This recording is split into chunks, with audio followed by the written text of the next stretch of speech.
इसमें भी इसमें भी आवाज़ है। कर दे। ये देखिए, आप सभी जानते होंगे कि इसमें हम सभी से पहले तो आप सभी को जय हिंद। और देखिए, आज विशेष मैराथन क्लास आप सभी के लिए रखा गया है, जीएस का मैराथन। आज जो भी क्वेश्चन हम इसमें देखेंगे उसको थ्योरी बेस्ड देखेंगे।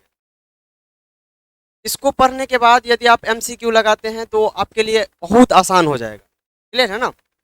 भाई जो भी पॉइंट हम इसमें लिखेंगे उसको कोशिश कीजिएगा आप लोग की जो भी कॉपी वगैरह लाए हैं उसमें लिखने का प्रयास कीजिएगा, ठीक है? और देखिए, यहाँ पे इस सेशन का, आज का जो ये सेशन है, इसका उद्देश्य आपको विद्वान बनाने का नहीं है। क्लियर है ना?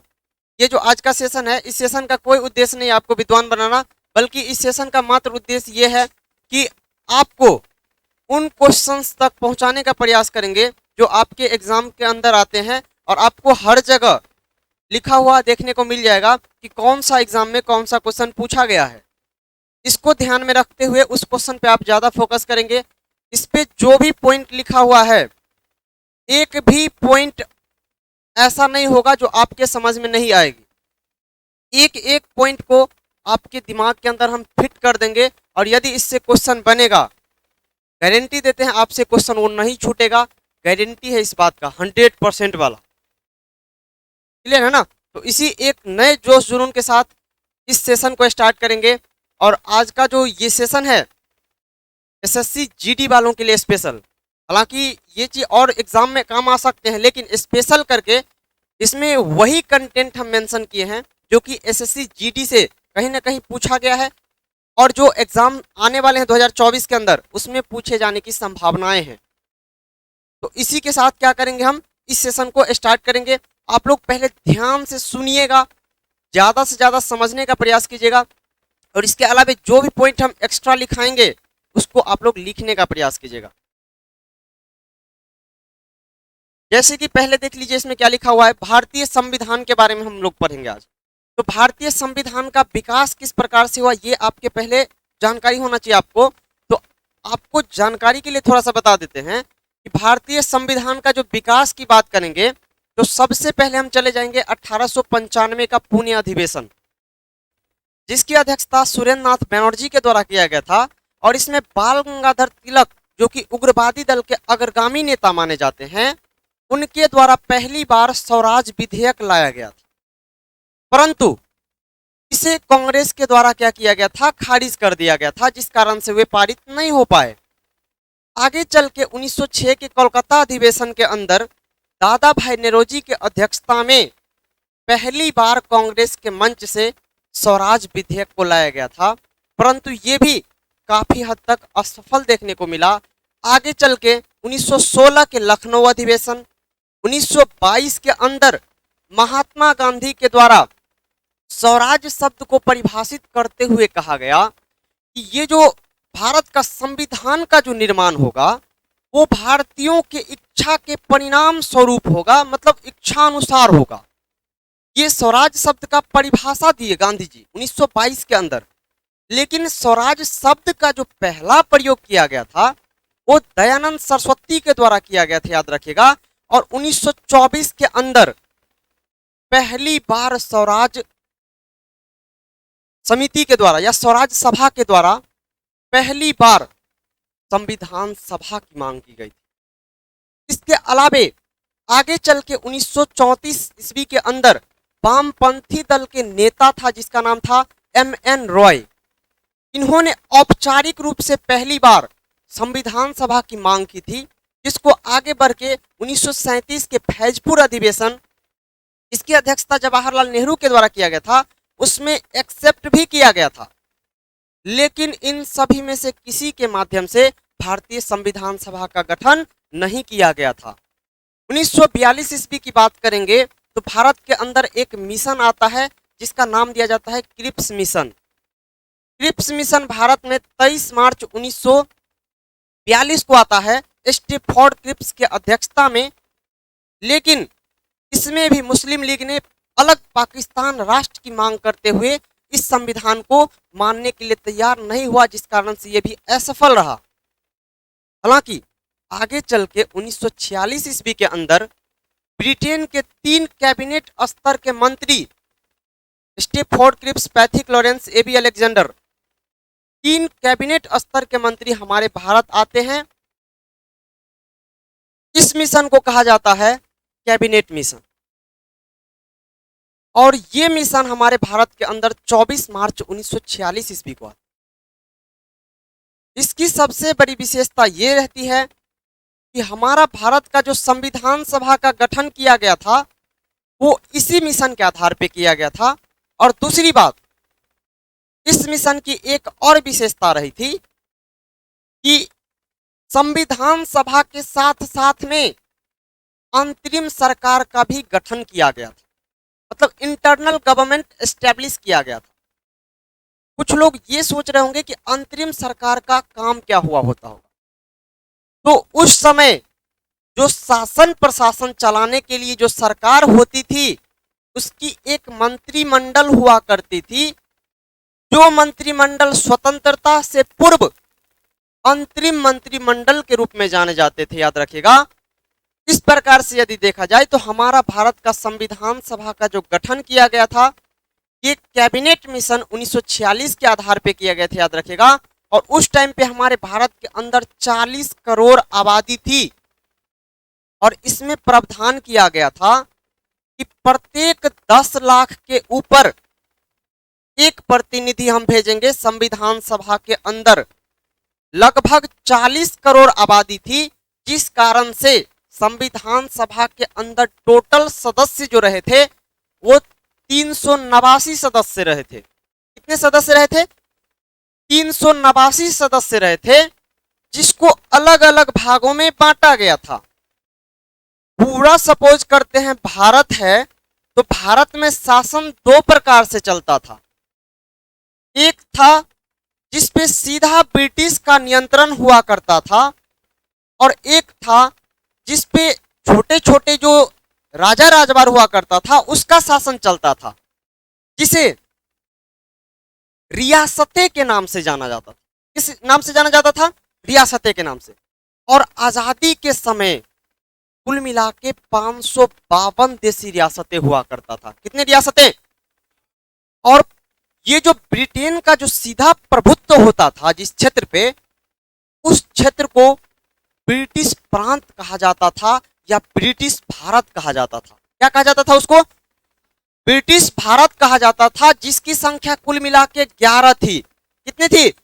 11 थी, याद रखिएगा। तो इसलिए आपको याद रखना है कि जो भी पॉइंट इसमें बताएंगे वे सब के सब पॉइंट आपके एग्जाम के दृष्टिकोण से एग्जाम रेलिवेंट होगा केवल। और बात कर लेते हैं हम कि संविधान के विकास का कुछ इतिहास की बात कर लेते हैं, जो आपके एग्जाम के अंदर थोड़ा सा इंपॉर्टेंस रखता है। इसीलिए एक चीज का हम विश्वास फिर से दिला देते हैं, ये अगर आप एक बार थ्योरी यदि कर लेते हैं, इसके बाद जो एमसीक्यू करवाएंगे 200 क्वेश्चन के आसपास में है, उसको हम रेडी करके रखे हैं। उस क्वेश्चन को आंसर देने के लिए आप पूरी तरह से रेडी रहेंगे जब ये पूरा का पूरा सेशन हम कंप्लीट करवा देंगे। क्लियर है कि नहीं क्लियर है? पहला यदि देखेंगे तो संविधान के विकास को लेकर के कहा जाता है कि संविधान शब्द की जो उत्पत्ति होती है एक लैटिन वर्ड जो है कॉन्स्टिट्यूट से होती है। किससे होती है? कॉन्स्टिट्यूट से होती है। और इसी कारण से हमारे भारतीय संविधान को इंडियन कॉन्स्टिट्यूशन के नाम से जाना जाता है। किस नाम से जाना जाता है? इंडियन कॉन्स्टिट्यूशन के नाम से जाना जाता है। और रही बात, अभी से लिख सकते हैं ना, आ जाएगा।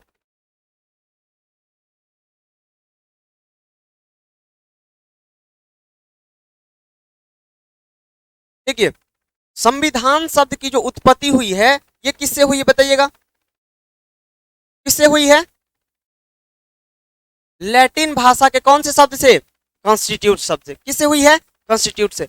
आगे चल के कहा गया है कि ब्रिटेन के संविधान को विश्व के सभी संविधानों की जननी माना जाता है। विश्व के संविधान की जननी किसको कहा जाएगा? इसका रीजन बता रहे हैं। संविधान निर्माण की जो अवधारणा है, मतलब कॉन्सेप्ट है, ये फ्रांस के संविधान से आया है। कहां से आया है? फ्रांस के संविधान। लेकिन संविधान का जो पहली बार निर्माण किया गया था वो ब्रिटेन के अंदर किया गया था। कहां पे किया गया था? ब्रिटेन के अंदर किया गया था। और ये जो ब्रिटेन का संविधान है ये केवल पहला संविधान नहीं है बल्कि दुनिया का सबसे बड़ा संविधान भी है। लेकिन इसमें कोई सिस्टमैटिक ढंग से इतना भाग, इतना अनुच्छेद, इतना अनुसूचियां, ये प्रावधान नहीं है जिस कारण से इसे संविधान कहा जा सके। इस कारण से इसे अलिखित संविधान का दर्जा दिया जाता है, याद रखिएगा। तो कुल मिलाकर आपसे पूछा जाएगा कि विश्व का सबसे पहला संविधान किसका हो जाएगा? ब्रिटेन का। विश्व का सबसे पहला संविधान किसका हो जाएगा? विश्व का सबसे बड़ा संविधान किसका हो जाएगा? ब्रिटेन का। लेकिन क्या ये लिखित संविधान है क्या? नहीं है। तो पहला लिखित संविधान कौन लिखा, ये भी क्वेश्चन बनता है। तो पहला लिखित संविधान जो है ये हो जाएगा आपका अमेरिका का हो जाएगा। किसका हो जाएगा? अमेरिका का। लेकिन लिखित में भी सबसे बड़ा यदि पूछा जाए कि विश्व का सबसे विस्तृत और लिखित संविधान किस देश का है तो हो जाएगा अपना प्यारा सा कौन सा? भारत। लेकिन यदि आपसे क्वेश्चन ये पूछा जाए कि विश्व का सबसे छोटा संविधान किस देश का है तो हो जाता है मोनाको का संविधान। किसका संविधान? मोनाको का संविधान।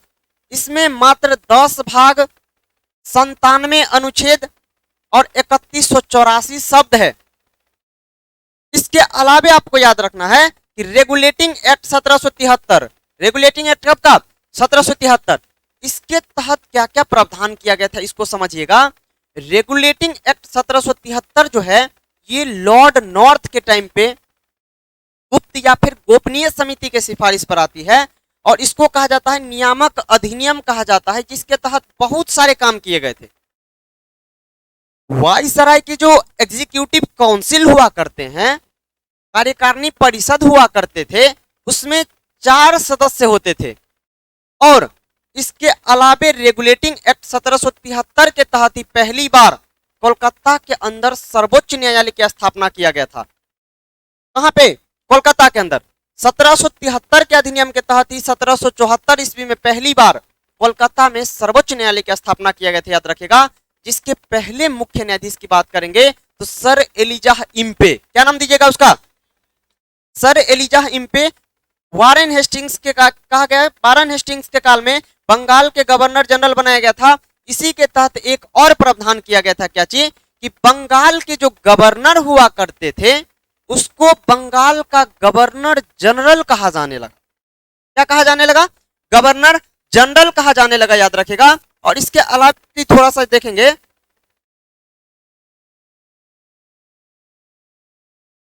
एक मिनट के लिए थोड़ा सा यहां देख लेते हैं सर।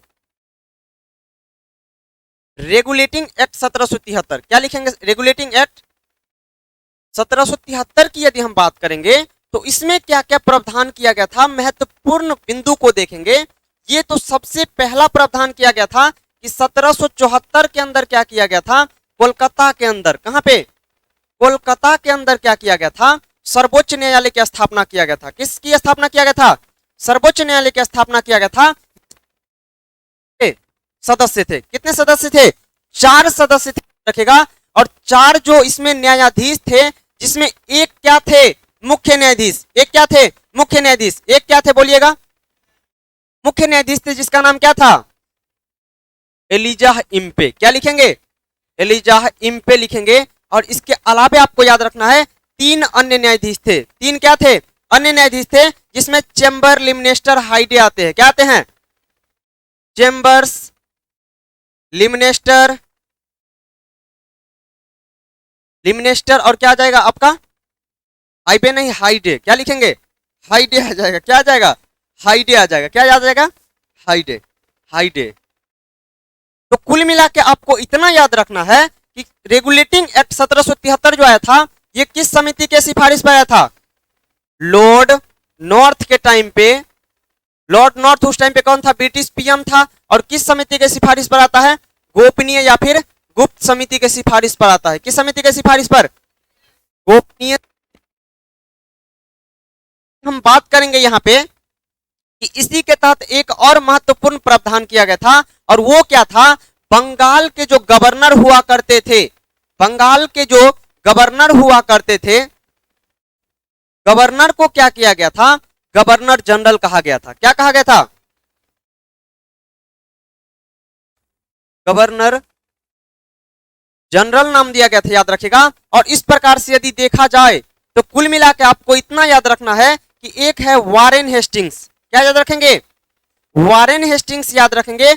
और आप ये बात जानते होंगे कि वारेन हेस्टिंग्स जो है ये बंगाल के अंतिम गवर्नर और बंगाल के प्रथम गवर्नर जनरल हुए थे, जिसका यदि कार्यकाल की बात करेंगे तो कार्यकाल की बात करेंगे तो गवर्नर के रूप में, गवर्नर के रूप में यदि बात करेंगे ये हो जाएगा आपका 1772 से लेकर के 74 तक, 1772 से कहां तक, 1774 तक। लेकिन 1773 का रेगुलेटिंग एक्ट आ जाता है और अगले साल वारेन हेस्टिंग्स को बंगाल का गवर्नर जनरल घोषित कर दिया जाता है। और इस प्रकार से ये गवर्नर जनरल के रूप में, गवर्नर जनरल के रूप में कब से कब तक रहने लगते हैं, तो 1774 से लेकर के 1785 तक रहते हैं, आप याद रखिएगा इसको। तो इस प्रकार से ये महत्वपूर्ण प्रावधान किया गया था किस एक्ट के तहत, रेगुलेटिंग एक्ट 1773 के तहत किया गया था, याद रखिएगा। और इस प्रकार से यदि देखा जाए तो इसमें दो प्रावधान मुख्य रूप से किया गया था। और यदि यहां पे देखेंगे तो क्या लिखा गया है कि वारेन हेस्टिंग्स क्या किया गया था, बंगाल के 1774 ईस्वी की बात करते हैं। इतना बड़ा दिख जाएगा, उसमें कैमरा में दिख जाएगा, चलिए कोई दिक्कत नहीं, दिख जाएगा। एक उच्चतम न्यायालय की स्थापना किया गया था जिसके पहले मुख्य न्यायाधीश कौन बने थे, और 3 अन्य न्यायाधीश थे, जिसमें मुख्य न्यायाधीश कौन बने थे, sir Elijah Impey, sir Elijah Impey. और 3 अन्य न्यायाधीश कौन थे, चेम्बर लिमनेस्टर और हाइडे, चेम्बर लिमनेस्टर और हाइडे।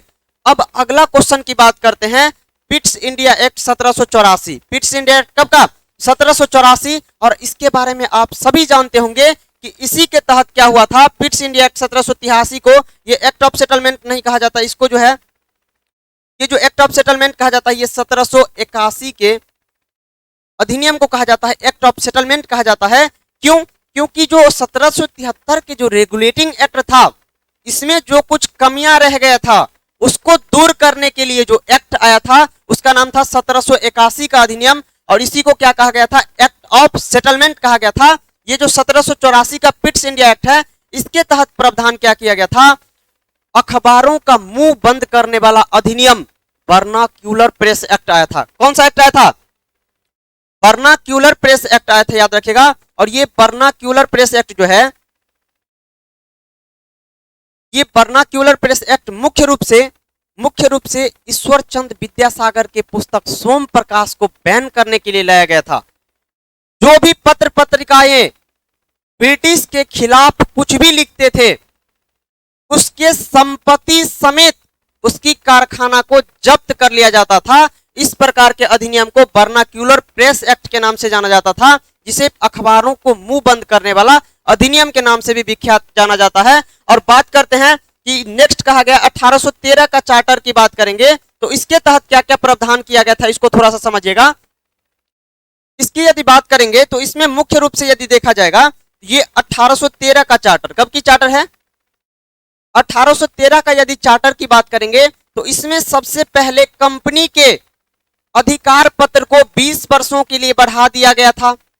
दूसरी बात, जो कंपनी के व्यापारिक एकाधिकार था उसको चीन और चाय के साथ व्यापार को छोड़ करके सभी प्रकार के व्यापारिक एकाधिकार को समाप्त कर दिया गया था। इसके अलावे जो ईसाई पादरी थे उसको भारत आने की अनुमति पहले नहीं थी, लेकिन चार्टर एक्ट 1813 के तहत पहली बार भारत आने की अनुमति दे दिया गया था। इसके अलावे अंग्रेजी शिक्षा धारण करने के लिए प्रत्येक वर्ष 1 लाख रुपया शिक्षा पर खर्च करने का भी प्रावधान किया गया था। 2 बिंदु इसमें महत्वपूर्ण है, इसको नोट करना है जरूरी। अब यहां पे देखेंगे 1813 का जो चार्टर है इसके तहत क्या क्या प्रावधान किया गया था। तो पहला 1 लाख रुपया, क्या लिखेंगे, 1 लाख रुपया प्रति वर्ष, 1 लाख रुपया प्रति वर्ष अंग्रेजी शिक्षा पर खर्च किया जाएगा। अंग्रेजी शिक्षा पर क्या किया जाएगा, खर्च करने का प्रावधान किया गया था। अंग्रेजी शिक्षा पर खर्च करने का प्रावधान किया गया था, याद रखिएगा। और दूसरी बात बताए थे कि इसी के तहत क्या हुआ था, ईसाई पादरी क्या हुआ था, भारत आया था। ईसाई पादरियों को भारत आने की अनुमति दे दिया गया था। ईसाई पादरी कहाँ आए थे, भारत आके बसे थे। और इसके अलावे बताए थे कि कंपनी के एकाधिकार को क्या किया गया था, कंपनी के अधिकार को क्या किया गया था, छीन लिया गया था। कंपनी के अधिकार को क्या किया गया था, सीमित किया गया था, याद रखिएगा। और यदि बात करते हम कि 20 वर्षों के लिए क्या किया गया था, अधिकार पत्र को बढ़ा दिया गया था। 20 वर्षों के लिए क्या किया गया था, अधिकार पत्र को बढ़ा दिया गया था, याद रखिएगा। तो इस प्रकार से यदि देखा जाए तो इतना ही पॉइंट आपके एग्जाम में पूछा जा सकता है, इससे ज्यादा नहीं पूछा जाएगा, याद रखिएगा। यदि इतना पॉइंट आपको याद है तो एग्जाम में आप हिट करके आएंगे क्वेश्चन को। हालांकि बढ़ते हैं नेक्स्ट प्रश्नों की ओर। थोड़ा जल्दी कीजिएगा क्योंकि लाइव भी रिकॉर्डेड भी हो रहा है, ठीक है ना। थोड़ा थोड़ा करके कॉपरेट करते हुए चलिएगा, ठीक। फोटो ले लीजिएगा, सही बोले हैं, फोटो वोटो लेते रहिएगा, ठीक ना। ऐसे करेंगे तो फिर सेशन लंबा चलेगा, पता चलेगा 5 घंटे का सेशन है ना। देखिए एक चीज तो विश्वास दिलाते हैं कि जितना हम अधिकतर जो है ना, जब भी किसी को एग्जाम दिलाने के लिए भी जाते हैं या फिर खुद भी कभी कभी एग्जाम सेंटर पे जाते हैं तो ये सबसे पहले स्टूडेंट से पूछते हैं कि कैसा गया एग्जाम। तो उनका एक ही मानना रहता है कि सर सब कुछ तो ठीक गया, जीके जीएस जो है ना बहुत गलती हो गया, जीके जीएस बहुत भारी था। उनको बोलते हैं कि जीके जीएस भारी नहीं था, जीके जीएस से आसान कोई टॉपिक ही नहीं है आपके जीडी में। जीके जीएस ही इंक्रीजिंग है, इसमें यदि आप स्कोर अच्छा कर लिए आपका रिजल्ट 100% सिक्योर है, क्योंकि आप रीजनिंग और मैथ तो कर ही लेंगे। दिक्कत करता है जीके जीएस, और जीके जीएस बहुत आसान है। विश्वास दिलाते हैं, एग्जाम को हम औकात दिखाए हैं और आप भी एग्जाम का औकात दिखाने वाले हैं, वो भी जीएस के बदौलत। क्लियर है ना। तो इसीलिए क्या करेंगे, आगे बढ़ेंगे। अब जो एग्जाम देने जाने वाले हैं वो कोई बहुत बड़ा एग्जाम नहीं है, इसीलिए हम यहाँ पे शॉर्ट में जो आपके लिए कंटेंट लेके आए। अब यहाँ पे यदि देखा जाएगा तो क्या कहा गया है कि 3 अन्य न्यायाधीश थे और एक मुख्य न्यायाधीश थे जिसका नाम क्या था, सर एलिजाह इम्पे था, याद रखिएगा।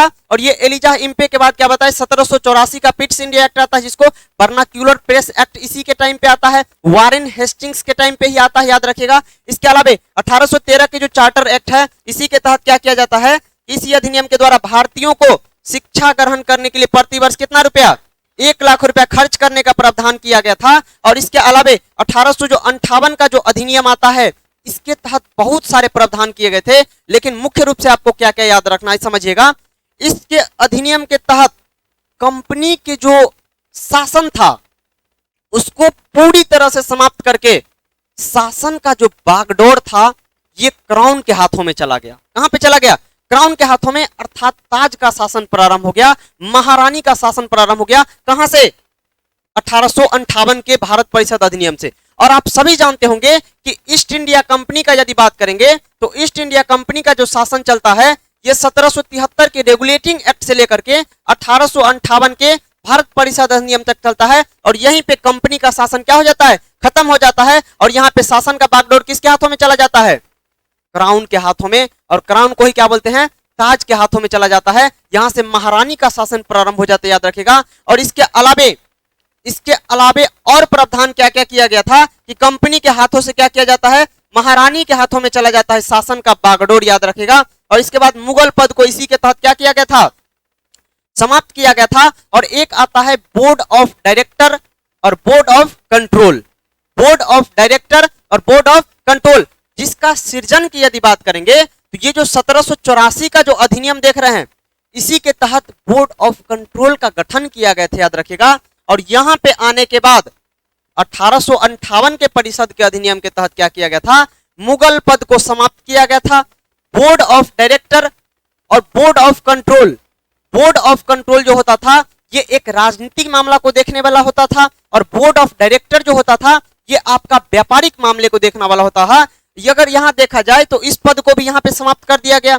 इसके अलावे मुगल पद को भी क्या किया गया था, समाप्त कर दिया गया था। और इसके बाद यदि देखा जाए तो भारत पर शासन का संचालन ब्रिटिश मंत्रिमंडल के एक सदस्य के रूप में भारत का राज सचिव पद का नियुक्ति किया जाएगा। यदि कुल मिला के देखा जाए तो 1858 के बाद यदि करेंगे यहाँ पे तो इसमें आपको 2-3 पॉइंट ही बताए थे। क्या क्या बताए यहाँ पे आपको बताइएगा। 1858 के अधिनियम की बात करेंगे तो इसके तहत पहला क्या बताए थे, मुगल पद को समाप्त किया गया। मुगल पद को क्या किया, समाप्त किया गया। इसके बाद जो है बोर्ड ऑफ डायरेक्टर और board of control, board of director और बोर्ड ऑफ कंट्रोल को क्या किया गया, समाप्त किया गया।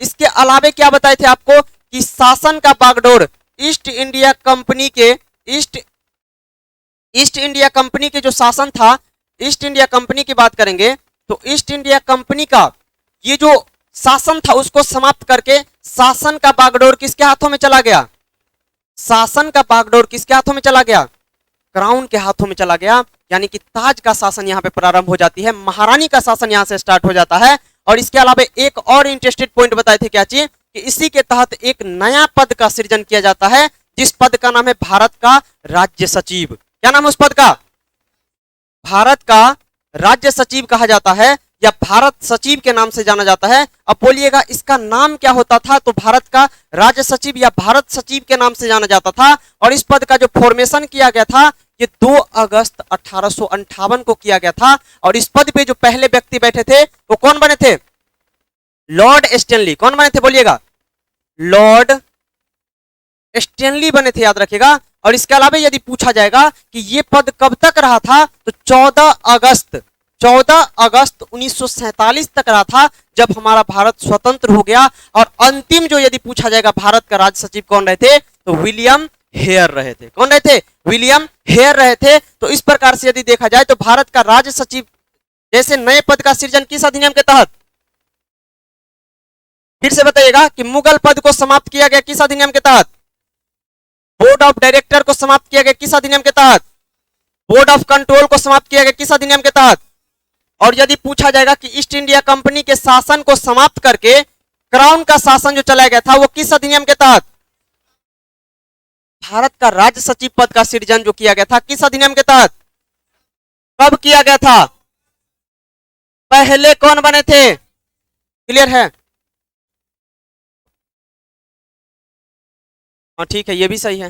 देखिए एक और इंपॉर्टेंट पॉइंट लिख लीजिएगा कि गवर्नर जनरल, क्या लिखेंगे, गवर्नर जनरल को नाम बदल के क्या कर दिया था, वाइसराय कर दिया था। क्या कर दिया गया था, वाइसराय कर दिया था। और इस टाइम पे आप सभी जानते होंगे एक व्यक्ति है जिसका नाम है लॉर्ड कैनिंग। क्या नाम है, लॉर्ड कैनिंग। और इसका जो शासन काल रहता है ये 1856 से लेकर के 1862 तक रहता है। और यदि देखा जाए तो भारत का अंतिम गवर्नर जनरल कौन हो जाएगा, कौन हो जाएगा, और भारत का पहला वाइसराय कौन हो जाएगा, 1857 का क्रांति किसके टाइम पे, किसके टाइम पे, भारत का राजधानी एक दिन के लिए कब बना था, इलाहाबाद, कब बना था, 1 नवंबर 1858। 1 नवंबर 1858 को महारानी का घोषणा पत्र पढ़ा जाता है। वो किसके द्वारा पढ़ा जाता है, लॉर्ड कैनिंग के द्वारा। और उसी दिन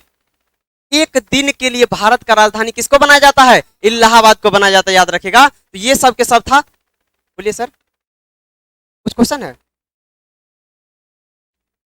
नेक्स्ट क्वेश्चन की बात करेंगे जिसमें क्या लिखा गया सुनिएगा। और यदि बात करते हैं यहाँ पे तो इसमें कहां तक आ गए थे, ये वाला हो गया था, राज्य सचिव पद को क्या किया गया था, नियुक्त किया गया था। और वो अपने कार्यों को ब्रिटिश संसद के प्रति उत्तरदायी होते थे, याद रखेगा। ये ब्रिटेन के संसद में बैठ करके वाइसराय के माध्यम से भारत पर अपना शासन स्थापित किया करता था। यदि बात करेंगे कि भारत के गवर्नर जनरल का नाम बदल के क्या कर दिया, वाइसराय कर दिया था, याद रखेगा। और इस समय वाइसराय कौन थे, लॉर्ड कैनिंग। और यदि पूछा जाएगा कि अंतिम गवर्नर जनरल कौन हो जाएगा और प्रथम वाइसराय कौन हो जाएगा, बहुत बढ़िया। 1861 के भारत परिषद अधिनियम के बारे में देखेंगे सर। 1861 का जो ये भारत परिषद अधिनियम आया था इसके तहत क्या क्या प्रावधान किया गया था सुनिएगा।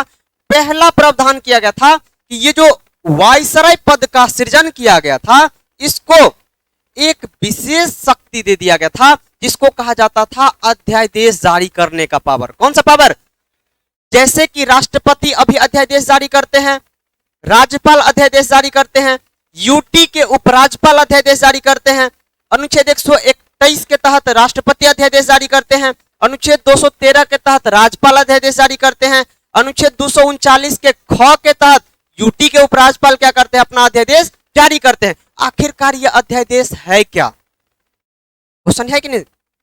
तो ये क्या होता है, जब कोई संसद का सत्र नहीं चल रहा होता है, वैसे कंडीशन में किसी विशेष कानून की आवश्यकता पड़ जाती है। वैसे कंडीशन में क्या किया जाता है, राष्ट्रपति के द्वारा एक अस्थायी कानून का निर्माण कर लिया जाता है, जिसकी मिनिमम जो अवधि होती है 7 सप्ताह और मैक्सिमम जो अवधि होती है वो 6 कितना हो जाएगा, माह हो जाएगा। मतलब क्या हो जाएगा, 6 सप्ताह से लेकर के 6 माह तक, इसका 42 दिन से लेकर के 6 माह तक इसका अवधि होता है। इसी के बीच में इसका क्या होता है, जीवन काल माना जाता है, याद रखिएगा। तो ये पावर इसको वायसराय को पहली बार किस अधिनियम के तहत मिल गया था, 1861 के भारत परिषद अधिनियम के तहत मिल गया था, याद रखिएगा। तो ये 1861 के भारत परिषद अधिनियम के तहत क्या किया गया था, ये गवर्नर जनरल को अध्यादेश जारी करने का पावर मिल गया था। इसको गवर्नर जनरल को काट करके यहाँ पे क्या लिख लेंगे, वायसराय को क्या किया गया था, अध्यादेश जारी करने का पावर मिल गया था। और ऐसे शक्ति प्राप्त करने वाले जो अध्यादेश होता था, इसका अवधि कितना होता था, 6 माह। कितना होता था, 6 माह। और यदि बात करेंगे 1862 ईस्वी में क्या होता है, लॉर्ड कैनिंग ने 3 भारतीयों को, कितने भारतीयों को, 3 भारतीयों को, एक होता था वायसराय, एक क्या होता था, एक होता था वायसराय। और इसको सेवा और सहायता प्रदान करने के लिए क्या होता था, इसके जो सेवा और सहायता प्रदान करने के लिए क्या होता था, ये एक इसका एग्जीक्यूटिव काउंसिल होता था। ये क्या होता था, एक एग्जीक्यूटिव काउंसिल होता था, अर्थात परिषद होता था। तो कुल मिला के यदि आपसे पूछा जाएगा कि वायसराय के एग्जीक्यूटिव जो काउंसिल है, इसमें पहली बार लॉर्ड कैनिंग के टाइम पे 1862 ईस्वी में 3 भारतीयों को इसमें मेंशन किया गया था। कितने भारतीयों को, 3 भारतीयों को। पहला कौन हो जाएगा, बनारस के राजा, पटियाला के महाराजा और सर दिनकर राव। बनारस के राजा, पटियाला के महाराजा और सर दिनकर राव। तो यदि कुल मिला के देखा जाए तो बनारस के राजा, पटियाला के महाराजा और सर दिनकर राव, इन तीनों को विधान परिषद में क्या किया गया था, मनोनीत किया गया था पहली बार। किस अधिनियम के तहत, कब किया गया था, 1862 में। बहुत बढ़िया। और यदि बात करेंगे अंग्रेजों द्वारा पारित आर्म्स एक्ट जो 1878 था, इसमें आर्म्स एक्ट का मतलब क्या होता था समझिएगा, इसी को भारतीयों के लिए जो हथियार वाला जो रखता था, उसको हथियार रखने के लिए लाइसेंस रखना क्या होता था, बहुत ही जरूरी होता था। यदि लाइसेंस नहीं तो उसके ऊपर कानूनी कार्रवाई किया जा सकता था। इसी को क्या कहा गया था, आर्म्स एक्ट के नाम से जाना गया था, याद रखिएगा। किस नाम से जाना गया था, और ये कब आया था, 1878 ईस्वी में। किसके टाइम पे, कैनिंग के टाइम पे आया था, याद रखिएगा। क्या लिखेंगे इसको, ये मिटेगा कैसे, यदि देखा जाए यहाँ पे, तो यहाँ पे किसका शासन हो जाएगा बताइएगा कोई, 1800 कब की बात है, 78 की बात है, तो वारेन हेस्टिंग्स हो जाएगा। कब से कब तक, 1872 से लेकर के 85 तक, 1872 से लेकर के 85 तक हो जाएगा। तो इस प्रकार से यदि देखा जाए तो कौन हो जाएगा यहाँ पे,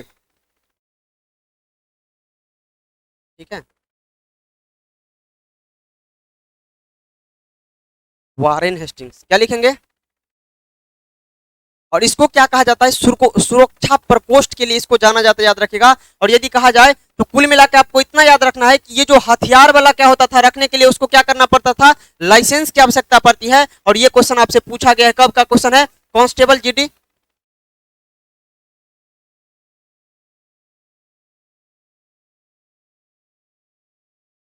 सॉरी सही है। क्या हो जाएगा यहाँ पे, क्या हो जाएगा बताइए तो, 78 है यहाँ पे, तो 1876 से 78 लिटन का टाइम हो जाएगा। सही बोले हैं, ये क्या हो जाएगा, लिटन का टाइम हो जाएगा। सॉरी, वेरी वेरी सॉरी, ये कैसे हो रहा है, ये वाला ठीक है, ये हो जाएगा। देखिए ये लिटन का टाइम है, सही बोले हैं,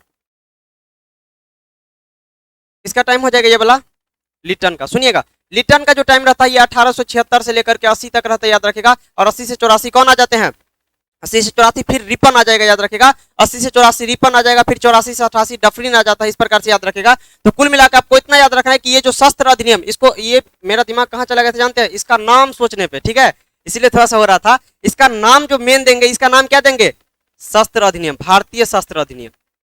और ये क्वेश्चन पूछा गया है, भारतीय शस्त्र अधिनियम, भारतीय शस्त्र अधिनियम के नाम से किसको जाना जाता है, 1878 के 1878 के आर्म्स एक्ट को जाना जाता है किस नाम से? ये सबसे ज्यादा इंपॉर्टेंट है, कौन सा नाम दिया गया है इसको? और इसमें क्या होता था, आप जो यदि शस्त्र रखिएगा तो आपको लाइसेंस भी रखना पड़ेगा, अदरवाइज आपको क्या किया जाएगा, कानूनी कार्रवाई किया जाएगा। इस प्रकार से यदि देखा जाए तो अगला क्वेश्चन क्या कहा गया इसमें देख लेते हैं। आगे आगे कहा गया कि 1892 का जो अधिनियम था, इसमें भारत परिषद अधिनियम में इस अधिनियम द्वारा अप्रत्यक्ष चुनाव प्रणाली की शुरुआत किया गया था। एक ही इंपॉर्टेंट पॉइंट इसमें याद रखना है कि 1892 का अधिनियम था, इसके तहत क्या प्रावधान किया गया था, बोलिएगा? इसमें परिषद में जो अधिनियम के लिए क्या किया गया था, अप्रत्यक्ष रूप से चुनाव प्रणाली का प्रावधान किया गया था। लेकिन क्वेश्चन पूछ दिया जाए कि ये प्रत्यक्ष रूप से कब किया गया था, तो ये हो जाएगा आपका, कब हो जाएगा, 1919 हो जाएगा, याद रखेगा। तो इस प्रकार से ये आंसर हो जाएगा। और इसके बाद कहा गया है मार्ले मिंटो सुधार अधिनियम कब का, 1909 का है। और इसको क्या नाम दिया गया है, मार्ले मिंटो सुधार अधिनियम के नाम से जाना जाता है। इसका रीजन यह है, समझिएगा, ये जो मार्ले जो देख रहे हैं ये था भारत का राज्य सचिव। ये मार्ले कौन था, भारत का राज्य सचिव था। ये भारत सचिव या फिर क्या बोलेंगे इसको, राज्य सचिव था, याद रखिएगा। और ये इसके अलावा जो आप मिंटो देख रहे हैं ये था आपका वाइसराय था, याद रखिएगा। और इसी दोनों के नाम पे क्या किया गया था, 1909 के अधिनियम का नामकरण किया गया था, जो क्या था, मार्ले मिंटो रिफॉर्म के नाम से जाना गया। इसके तहत क्या क्या प्रावधान किया गया था, पहली बार मुसलमानों के लिए पृथक निर्वाचन की मांग किया गया था, पहली बार सांप्रदायिकता की नींव यहीं पे रखी गई थी। और ये अरुणडेल समिति के सिफारिश पर 1909 में आया था, याद रखिएगा। तो इस प्रकार से यदि कुल मिला के देखा जाए तो नेक्स्ट स्लाइड में देखते हैं इसमें क्या लिखा गया है। इसमें क्या प्रावधान किया गया है कि पहली बार मुस्लिम के लिए क्या किया गया था, पृथक निर्वाचन का प्रावधान किया गया। पहली बार मुस्लिम के लिए पृथक निर्वाचन प्रणाली का प्रावधान किया गया था। इसके अंतर्गत मुसलमानों के सदस्यों को क्या किया गया था, मुस्लिम मतदाता का ही चयन करेगा, इसका प्रावधान किया गया था। सुनिएगा, इसमें होता था क्या, जैसे कि 10 गो मेंबर है तो इसमें से यदि मान के चलते हैं कि 4 गो क्या है, मुस्लिम है, और 6 क्या है, अन्य सदस्य है, तो मुस्लिम जो व्यक्ति खड़े होंगे किसी चुनाव में, उसका जो वोटिंग करने का अधिकार होगा किसी न किसी मुस्लिम को ही होगा। इस प्रकार के सांप्रदायिकता की नींव भी 1909 के अधिनियम में ही रखा गया था, याद रखिएगा। और इसके अलावा कहा गया है कि इसी अधिनियम के तहत सांप्रदायिकता के आधार पर क्या किया गया था, निर्वाचन किया गया था। मतलब मुस्लिम समुदाय के जो व्यक्ति है उसका चुनाव कौन करेगा, मुस्लिम के ही द्वारा किया जाएगा। इस प्रकार से सांप्रदायिकता के भी यहाँ पे बात चलती है। और सांप्रदायिकता का जनक के रूप में यदि पूछा जाएगा तो सांप्रदायिकता के जनक के रूप में किसे जाना जाता है, तो लॉर्ड मिंटो द्वितीय को जाना जाता है। और इस कारण से लॉर्ड मिंटो द्वितीय क्या था, उस टाइम पे भारत का वाइसराय थे, याद रखेगा। और यदि बात करते सत्येंद्र प्रसाद सिन्हा, 1909 के अधिनियम के तहत ही क्या किया गया था, ये जो सत्येंद्र प्रसाद सिन्हा देख रहे हैं, इसको अभी बताए थे आपको 2 सेकंड पहले बताए थे, एक होता था वाइसराय और एक होता था इसका क्या चीफ, एग्जीक्यूटिव काउंसिल हुआ करता था। तो इसमें क्या हुआ करता था, इसको सहायता प्रदान करने के लिए कुछ ना कुछ मेंबर होते थे। तो इस मेंबर में पहली बार भारतीयों को किसको चुना गया था, सत्येंद्र प्रसाद सिन्हा को। और किस अधिनियम के तहत, किस अधिनियम के तहत, 1909 के अधिनियम के तहत, 1919 नहीं 1909 के अधिनियम के तहत किसको, सत्येंद्र प्रसाद सिन्हा को चुना गया था, याद रखेगा। और इसके अलावा कहा गया है कि कार्यपालिका परिषद में क्या किया गया, प्रथम भारतीय ने और उन्हें विधि सदस्य के रूप में बनाया गया था। किस प्रकार के सदस्य के रूप में, विधि सदस्य के रूप में बनाया गया था, याद रखेगा। और 1909 के जो अधिनियम था, इस टाइम पे लॉर्ड मार्ले इंग्लैंड के जो था, भारत का क्या था, राज्य सचिव था, याद रखेगा। और इसके अलावा लॉर्ड मिंटो द्वितीय जो था भारत का वाइसराय थे, याद रखेगा। और इसके अलावा आपको याद रखना है, बहुत दिक्कत हो रहा है ना, 1919 का अधिनियम के बारे में सुनिएगा। 1919 का जो अधिनियम आता है, इस टाइम पे वाइसराय की बात करेंगे तो वाइसराय कौन हो जाएगा, और इसके बाद जो सो आपका भारत का राज्य सचिव कौन हो जाएगा, इसी के नाम पे इसका निर्धारण किया जाएगा, नामकरण। यदि हम यहाँ पे देखना चाहेंगे तो 1919 का अधिनियम, कौन सा अधिनियम, 1919 का अधिनियम की यदि बात करेंगे तो इस टाइम पे यदि देखा जाए कुल मिला के, तो भारत का राज्य सचिव कौन हो जाएगा, बताइएगा, मॉन्टेग्यू। क्या हो जाएगा, मॉन्टेग्यू। और उसी टाइम पे भारत का जो वाइसराय था कौन था, चेम्सफोर्ड। कौन था बताइएगा, चेम्सफोर्ड। और इसी दोनों के नाम पे 1919 का अधिनियम का नामकरण किया जाता है मॉन्टेग्यू चेम्सफोर्ड सुधार अधिनियम के नाम से, जिसके तहत पहली बार महिला को मत देने का अधिकार प्रदान किया गया था और सिविल सेवा की स्थापना किया गया था, याद रखेगा। और इसी के तहत प्रांतों में द्वैध शासन पहली बार लगाया गया था। किस अधिनियम के तहत? 1919 के अधिनियम के तहत, याद रखिएगा। तो कुल मिला के यदि देखा जाए तो इसके तहत क्या क्या प्रावधान किया गया था, देखिएगा। 1919 के अधिनियम के तहत क्या किया गया था? भारत अधिनियम को किस नाम से जाना जाता है? मॉन्टेग्यू चेम्सफोर्ड सुधार अधिनियम के नाम से जाना जाता है, याद रखिएगा। और इसके तहत क्या किया गया था? प्रांतों में द्वैध शासन। प्रांतों में क्या चाहिए? द्वैध शासन। प्रांतों में द्वैध शासन किस अधिनियम के तहत? किस अधिनियम के तहत? और यदि बात करेंगे कि लोक सेवा आयोग का जो गठन किया गया था, ये किस अधिनियम के तहत? ये इस आयोग का जो गठन किया गया था, लोक सेवा आयोग का, ली कमीशन के सिफारिश पर। किस कमीशन के सिफारिश पर? ली कमीशन के सिफारिश पर किया गया था। और ये ली कमीशन 1923-24 का था। और इसी कमीशन के सिफारिश पर 1926 के अंदर, कब की बात है? 1926 के अंदर क्या किया गया था? लोक सेवा आयोग का गठन किया गया था। और पहली बार महिलाओं को मत देने का अधिकार 1921 के अंदर किया गया था। कब किया गया था? 1921 के अंदर किया गया था, याद रखेगा। और 1919 के तहत 1921 में पहली बार मत का प्रयोग करी थी, जबकि दुनिया में सबसे पहले मत देने का अधिकार महिलाओं को न्यूजीलैंड के अंदर दिया गया था। कहां पे दिया गया था? न्यूजीलैंड के अंदर। अब बात करते हैं 1935 के अधिनियम की बात करेंगे, तो इसके तहत क्या क्या प्रावधान किया गया था, सुनिएगा। इसके तहत प्रावधान किया गया था, जो प्रांतों में जो द्वैध शासन लगाया गया था 1919 के अधिनियम के तहत, इसको पूरा केंद्र में लगा दिया गया। कहां पे लगा दिया? केंद्र में लगा दिया। इसके अलावे वित्तीय सुधार के लिए आरबीआई का स्थापना किया गया था। और इसके साथ साथ संघीय न्यायालय का भी स्थापना किया गया था। किसका स्थापना किया गया था? संघीय न्यायालय का स्थापना किया गया था। म्यांमार का जो शासन हुआ करता था वो भारत से अलग कर दिया गया। और इसके साथ में आपको याद रखना है कि इसी अधिनियम के तहत 1935 के अधिनियम के तहत ही 1937 ईस्वी में पहली बार प्रांतीय चुनाव कराया गया था। किस अधिनियम के तहत? 1935 के अधिनियम के तहत। कब? 1937 में। तो यदि कुल मिला के देखा जाए तो भारत शासन अधिनियम के तहत क्या किया गया था? इस अधिनियम के द्वारा प्रांतों में द्वैध शासन को हटा करके, मतलब प्रांतों को स्वायत्ता दे दिया। और इसके बाद इसको कहां लगा दिया? केंद्र में क्या किया? द्वैध शासन लगा। केंद्र में क्या किया? द्वैध शासन। तो आप लोग हमें बताएंगे कि प्रांतों में द्वैध शासन कब? 1919। और केंद्र में कब? ये वाला पॉइंट क्लियर है? प्रांतों में द्वैध शासन कब लगाया गया, लेकिन केंद्र में कब लगाया गया?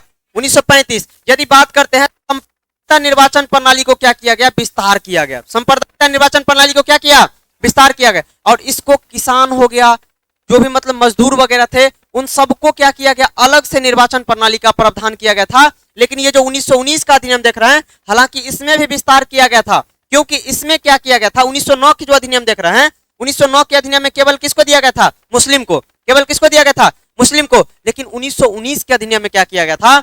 सिख, ईसाई, एंग्लो इंडियन, यूरोपियन। सिख, ईसाई, एंग्लो इंडियन, यूरोपियन। सिख, ईसाई, एंग्लो इंडियन, यूरोपियन, इन तक विस्तार कर दिया गया था। लेकिन आगे चल के इसको क्या किया गया था? मजदूर वर्ग हो गए, फिर अलग से महिला हो गए, इन सब के लिए अलग से पृथक निर्वाचन प्रणाली का विस्तार किया गया था इस प्रकार से। और म्यांमार, यानी कि म्यांमार को पहले किस नाम से जाना जाता था? बर्मा। और ये म्यांमार का शासन क्या किया गया था सर? भारत से अलग कर दिया गया था। क्या किया गया था? अलग कर दिया गया था।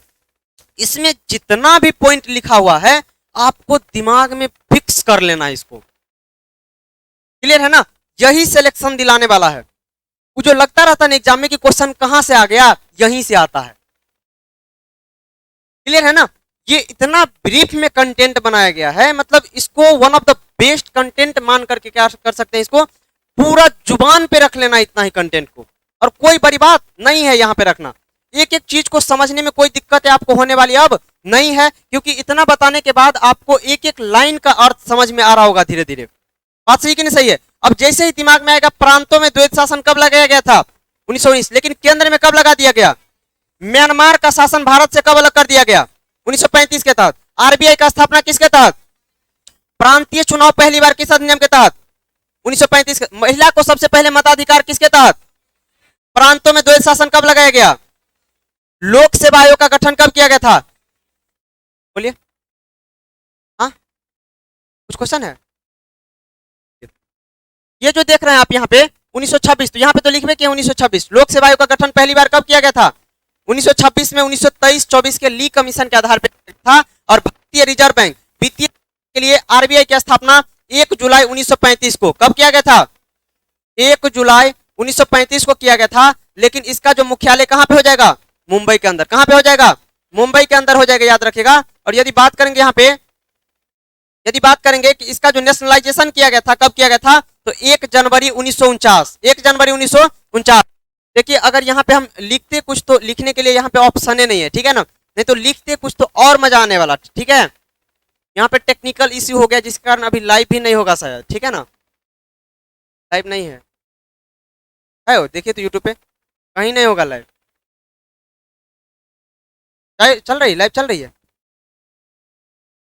रिकॉर्डेड हो रही है। अब देखिए यहाँ पे सुनिएगा, अब यहाँ पे यदि पूछा जाए, एगो छूट गया, अब देखिए यहाँ पे क्या है, भारत संविधान की रचना। अब देखिए इसके बारे में सुनिएगा, अभी इसके बारे में सारा का सारा चीज बता दिए, एक एक करके चीज समझ में आएगा। देखिएगा एक बार मेरे साथ बोलते चलिएगा केवल। इसमें देखिए अभी अभी जस्टे बताए हैं, अच्छे से समझ में आएगा, बहुत बेहतरीन समझ में आने वाला है। संविधान सभा की जो गठन का प्रावधान था, ये सबसे पहले एम.एन. रॉय, किसके द्वारा? एम.एन. रॉय के द्वारा कब लाया गया था? 1934 में। सबसे पहले औपचारिक रूप से लिख लीजिएगा, यहाँ पे क्या लिखिएगा? औपचारिक, औपचारिक रूप से। कैसे लिखेंगे? औपचारिक रूप से पहली बार जो संविधान सभा का मांग किया गया था वो किसके द्वारा किया गया था? एम.एन. रॉय के द्वारा। कब किया गया था? और भारतीय संविधान का जो निर्माण हुआ था ये किस मिशन के आधार पे? किस मिशन के आधार पे? और ये कब आया था? कब आया था? 24 मार्च 1946 के अंदर आया था। और यदि बात करेंगे इसमें कितने सदस्य थे? कितने सदस्य थे? पहला कौन सा? Stafford Cripps. पहला कौन सा? दूसरा कौन सा? और तीसरा कौन सा? ए.बी. अलेक्जेंडर। तीसरा कौन सा हो जाएगा? तीसरा ए.बी. अलेक्जेंडर हो जाएगा, याद रखिएगा। ये जो देख रहे हैं आप स्टेफोर्ड क्रिप्स देख रहे हैं, ये कौन था बताएंगे? ये कौन था? इसका हेड था, याद रखिएगा। और ये पैथिक लॉरेंस जो है ये भारत का राज्य सचिव था। और ए.बी. अलेक्जेंडर नौसेना क्या था? मंत्री था, याद रखिएगा। और यदि बात करेंगे कि भारतीय संविधान में कुल सदस्यों की संख्या कितनी थी? कुल सदस्यों की संख्या कितनी थी? और यदि बात करेंगे कि इसमें 292 सदस्य जो था ये ब्रिटिश प्रांत से था, और 4 सदस्य जो था ये किससे था? कमिश्नरी क्षेत्र से था। 4 सदस्य कहां से था? कमिश्नरी क्षेत्र से था। तो कुल मिला के जो निर्वाचन होता था कितने सदस्यों का? 296 सदस्य। कितने सदस्य का? लेकिन मनोनयन जो होता था वो कितने सदस्य का? कितने सदस्य का? अभी अभी बताए थे कि देश में जो शासन चलता था 2 प्रकार से, एक होता था प्रांतीय और एक होता था देशी रियासतें। देशी रियासतें में राजा राजबारों का शासन चलता था, जबकि प्रांतों में ब्रिटिश का सीधा नियंत्रण स्थापित होता था, याद रखेगा। तो यहाँ पे जो देशी रियासत था उससे 33 सदस्यों को क्या करते, 93 सदस्यों का क्या करते थे? मनोनयन करते थे। क्या करते थे? मनोनयन करते थे। जबकि 296 सदस्यों का क्या होता था? इलेक्शन होता था। क्या होता था? इलेक्शन। और ये में 292 सदस्य जो था ये किस प्रकार के? ब्रिटिश प्रांत से। जबकि 4 जो होता था ये कमिश्नरी क्षेत्र से होता था। ये कमिश्नरी क्षेत्र से होता था, जैसे दिल्ली हो गया, अजमेर हो गया, कुर्ग हो गया, बलूचिस्तान हो गया। ये 4 कमिश्नरी क्षेत्र था, इसको याद रखिएगा। और इसके पे यदि पूछा जाएगा कि भारत के विभाजन के पश्चात संविधान सभा में कुल मिला के कितने सदस्य रह गए थे? क्योंकि कुछ ऐसे सदस्य थे जो कि जो पश्चिम बंगाल के पास जो देख रहे हैं आप लोग अभी बांग्लादेश, वो कभी ना कभी इसी का हिस्सा हुआ करता था। वाला पार्ट में चला गया और पाकिस्तान वाला पार्ट में चला गया, जिस कारण से क्या हो गया था कि ये वाला जो पार्ट था कुल मिला के कितने सदस्य रह गए? 299 सदस्य रह गए स्वतंत्रता के बाद। और ये संविधान सभा की पहली बैठक की बात करेंगे तो संविधान सभा का पहली बैठक कब होती है? कब होती है? 9 दिसंबर 1946 को पहली बैठक होती है। लेकिन संविधान सभा की गठन की बात करेंगे तो ये होती है आपका 6 दिसंबर 1946 को होती है, याद रखेगा। और ये संविधान सभा का प्रतीक चिन्ह की बात करेंगे तो प्रतीक चिन्ह क्या था? हाथी। क्या था प्रतीक चिन्ह? हाथी था, याद रखेगा। और इसके अलावे 9 दिसंबर 1946 ईस्वी को सबसे बुजुर्ग सदस्य, संविधान सभा के सबसे बुजुर्ग सदस्य कौन थे? सच्चिदानंद सिन्हा को क्या किया गया था? अस्थायी सदस्य के रूप में चुना गया था, याद रखें। हालांकि इसके बाद जब 11 दिसंबर 1946 को जब बैठक होती है तो उसमें अस्थायी अध्यक्ष के रूप में डॉक्टर राजेंद्र बाबू को चुना जाता है। और इसके अलावा एक उपाध्यक्ष होते हैं जिसका नाम होता है H.C. मुखर्जी, हरिश्चंद्र मुखर्जी को चुना जाता है, याद रखेगा। तो आगे देखते हैं क्या क्या लिखा गया है, उसको समझते हैं और एक एक चीज को समझते हुए चलेंगे। भारत के जो संविधान के सबसे बुजुर्ग सदस्य थे संविधान सभा के, वे कौन थे? और इसको क्या किया गया था? अस्थायी अध्यक्ष चुना गया था। कब की बात है? 9 दिसंबर 1946 की बात है। लेकिन मुस्लिम लीग ने इसका क्या किया था? बहिष्कार किया था, क्योंकि ये पाकिस्तान के लिए एक अलग संविधान की मांग करने पे अटल हो गया था। और इन्होंने इस दिन पहली बैठक में मुस्लिम लीग ने हिस्सा ही नहीं लिया, जिस कारण से कंजर्वेटिव पार्टी के प्रधानमंत्री विंस्टन चर्चिल ने क्या कहा, यह एक ऐसा विवाह प्रतीत हो रहा है जिसका दुल्हन ही गायब है। तो कुल मिला के यदि देखा जाए तो इसका बाइकॉट किया था किसके द्वारा? मुस्लिम लीग के द्वारा, याद रखेगा। और इसके बाद तेज बहादुर सप्रू, जयप्रकाश नारायण ने क्या किया था? संविधान सभा से त्यागपत्र दे दिया था, याद रखेगा। संविधान सभा से क्या किया था? इस्तीफा दे दिया था। और इसके बाद हैदराबाद एक ऐसी देशी रियासत थी जिसके एक भी प्रतिनिधि क्या हुआ था? नहीं हिस्सा लिया था, इसमें कोई प्रतिनिधि इसमें शामिल नहीं हुआ था, याद रखेगा। और इसके अलावा भारतीय संविधान सभा में ब्रिटिश प्रांत के 296 प्रतिनिधि का क्या किया गया था? विभाजन सांप्रदायिकता के आधार पर किया गया था। और 213 क्या था? जनरल कैटेगरी से। 213 कितना से? जनरल कैटेगरी से, याद रखेगा। जबकि 79 कहां से आ जाएगा? और यदि बात करेंगे सिख के लिए कै गो, तो बताइएगा। ये 296 सदस्य क्या होता था? जिसका इलेक्शन होता था। अभी अभी आपको क्या बताए थे कि कुल संख्या कितना? 389। कितना हो जाएगा? इसमें से दो भाग में बांटे थे, एक तो 93 था। इसमें तो कोई हस्तक्षेप नहीं होगा, इसका मनोनयन होगा, जिसको मर्जी होगा उसको मनोनीत कर दिया जाएगा, इसमें कोई उलझोल नहीं है। इसके अलावे जो बचता है कितना?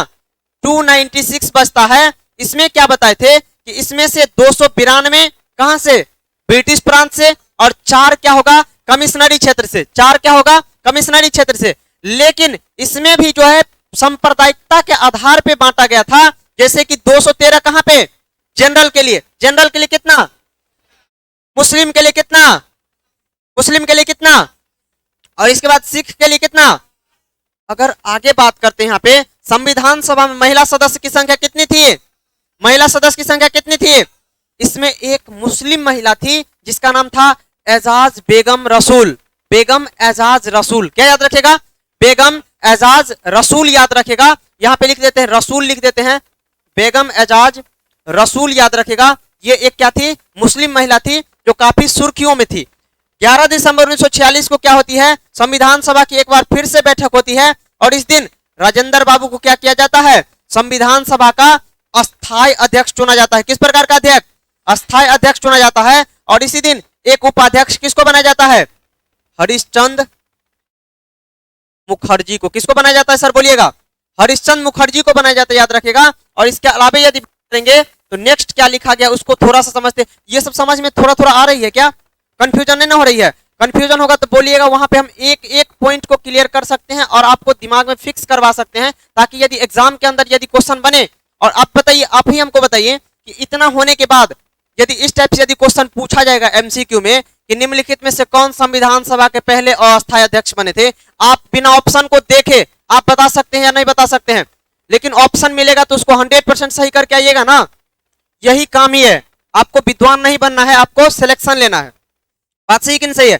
क्योंकि आपके पास अनुभव तो बहुत सारा होता है लेकिन सिलेक्शन नहीं होता है, जिस कारण से हम बहुत सारे लड़का को देखे हैं, खास करके ऐसे जीडी वाले सबको डिप्रेशन में जाते हुए। समझ रहे हैं ना? तो ज्यादा आपको विद्वान नहीं बनने की आवश्यकता है, आपको रिजल्ट कैसे होता है, रिजल्ट ओरिएंटेड पढ़ाई करनी है। और यदि आप चाहते हैं कि भविष्य में यदि अच्छे लेवल का एग्जाम देंगे, बीपीएससी देना है, बिहार दरोगा देना है, बिहार एसएससी देना है, बिहार पुलिस देना है, तो इस सब के लिए आपको थोड़ा सा जीके थोड़ा सा अप लेवल का पढ़ना पड़ता है, जिसके लिए अलग से बैच लाएंगे। इसका उससे ताल्लुकात नहीं रहेगा, लेकिन हाँ ये तो उसको भी पढ़ना पड़ेगा, ये उसके लिए भी महत्वपूर्ण है। ये तो उसको पढ़ना ही पड़ेगा, लेकिन इसके लिए एक स्टेप उसको ज्यादा पढ़ना होगा। तो कुल मिला के यदि देखा जाए तो यहाँ पे क्या कहा गया है कि अस्थायी अध्यक्ष के रूप में चुना गया था। और 13 दिसंबर 1946 की बात है, 13 दिसंबर 1946 की बात है, जवाहरलाल नेहरू के द्वारा क्या किया जाता है? संविधान सभा के सामने एक उद्देशिका प्रस्तुत किया जाता है, जिसको तैयार करने का काम इसके पापा जी अर्थात मोतीलाल नेहरू के द्वारा किया गया था। तो कुल मिला के यदि पूछा जाए कि इसको एक्सेप्ट संविधान सभा के द्वारा 22 जनवरी 1947 को किया गया था, याद रखेगा। और ये उद्देशिका को ही अभी वर्तमान में प्रस्तावना के नाम से क्या करते हैं, जानते हैं। तो अब मेरे साथ बोलिएगा कि 13 दिसंबर 1946 को जो उद्देश्य प्रस्ताव लाया गया था वो किसके द्वारा लाया गया था? इसको तैयार कौन किए थे? कौन तैयार किए थे? कब लाया गया था? कब लाया गया था? लेकिन लागू कब, स्वीकार कब कर लिया गया था? अब देखते हैं कि प्रारूप समिति, इसी को बोलते हैं पांडुलेखन समिति बोलते हैं या मसौदा समिति बोलते हैं। इसका गठन 29 अगस्त 1947 को होती है, जिसमें कुल मिला के 7 सदस्य होते हैं। आपसे क्वेश्चन एग्जाम में फंसाने के लिए पूछा जाता है कि अध्यक्ष को छोड़ करके संविधान सभा के जो ये प्रारूप समिति था उसमें कितने सदस्य थे? तो क्या आंसर हो जाएगा? 6 सदस्य हो जाएगा। लेकिन इसमें 7 सदस्य थे कुल, जिसमें एक अध्यक्ष थे डॉक्टर राजेंद्र, कौन हो जाएगा? डॉक्टर भीमराव अंबेडकर साहब। फिर इसके बाद एन गोपालास्वामी अयंगर, ए के स्वामी अय्यर, के एम मुंशी, इसके बाद मोहम्मद हिदायतुल्लाह, और इसके बाद कौन हो जाएगा? डीपी खेतान और टीबीएल मित्तल हो जाएंगे। तो ये 7 सदस्य कुल मिला के किसके सदस्य थे? प्रारूप समिति के सदस्य थे, जिसके हेड कौन थे? को अध्यक्ष का संविधान सभा के लिए क्या किया था? निर्वाचित इसका पश्चिम बंगाल से हुआ था। ये जो भीमराव अंबेडकर देख रहे हैं, इसका जो पहले संविधान सभा में निर्वाचन हुआ था, ये कहां से हुआ था? लेकिन जब भारत का विभाजन हुआ था तो ये वाला पार्ट जो है ये पाकिस्तान में चला गया, पूर्वी पाकिस्तान वाला जो अभी देख रहे हैं बांग्लादेश, उसमें चला गया। जिस कारण से दोबारा जो भीमराव अंबेडकर का जो हुआ था इसमें निर्वाचन, ये कहां से हुआ था? बॉम्बे प्रांत से हुआ था। कहां से हुआ था बताइएगा? बॉम्बे प्रांत से हुआ था, याद रखेगा। वहां पे एक सीट खाली था, जिस पद पे कौन हो गए? भीमराव अंबेडकर साहब हो गए, याद रखेगा। तो बाद में इसको कहां से चुना गया था? और इसके बाद याद रखेगा कि भारतीय संविधान के प्रारूप पर कुल मिला के 114 दिनों तक क्या चला था? बहस चला था, याद रखेगा। 114 दिनों तक बहस चला था, जो कुल मिला के 3 वाचन में चला था। कितने वाचन में? 3 वाचन में चला था। 3 वाचन में कुल मिला के 114 दिनों तक बहस चलता रहा इसके ऊपर। और इसको निर्माण करने में 2 वर्ष 11 महीना और 18 दिन का समय लगता है। कितना समय लगता है इसको निर्माण में? कितना समय? और बहस कितने दिनों तक? कितने दिनों तक? और कितने वाचन? 3 वाचन होता है, याद रखिएगा। और इसके अलावा बोलिए, कुछ क्वेश्चन है? हाँ? नहीं, देखिए, बोलिए क्या कुछ? हाँ, अभी ठंडा का कोई चांस बनता है? अभी तो आपके अंदर जुनून होना चाहिए। अब बताइए, बॉर्डर पे खड़े रहिएगा तो बोलिएगा ठंडा लग रही है, आप लोग अटैक नहीं कीजिए। सर्दी हो या गर्मी हो, आपको वहां पे खड़ा रहना होगा, ताकि देश के अंदर की जो स्थिति है वो बरकरार बनी रहे। बात सही कि नहीं सही है? यदि कुल मिला के देखा जाए, आप खास करके एसएससी जीडी वाले में जो जुनून होते हैं वो ठंडा मानेगा, ठंडा उससे जड़ जाएगा। सही ही बोल रहे हो, ठंडा इसको नहीं मारेगा, ये ठंडा को मार देंगे, है ना?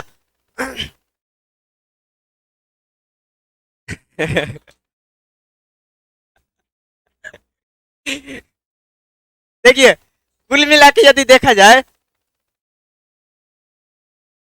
जानते हैं बॉर्डर पे शहीद होने के लिए ना जिगर चाहिए, जो जिगर हर किसी के पास नहीं होता। समझ रहे हैं ना?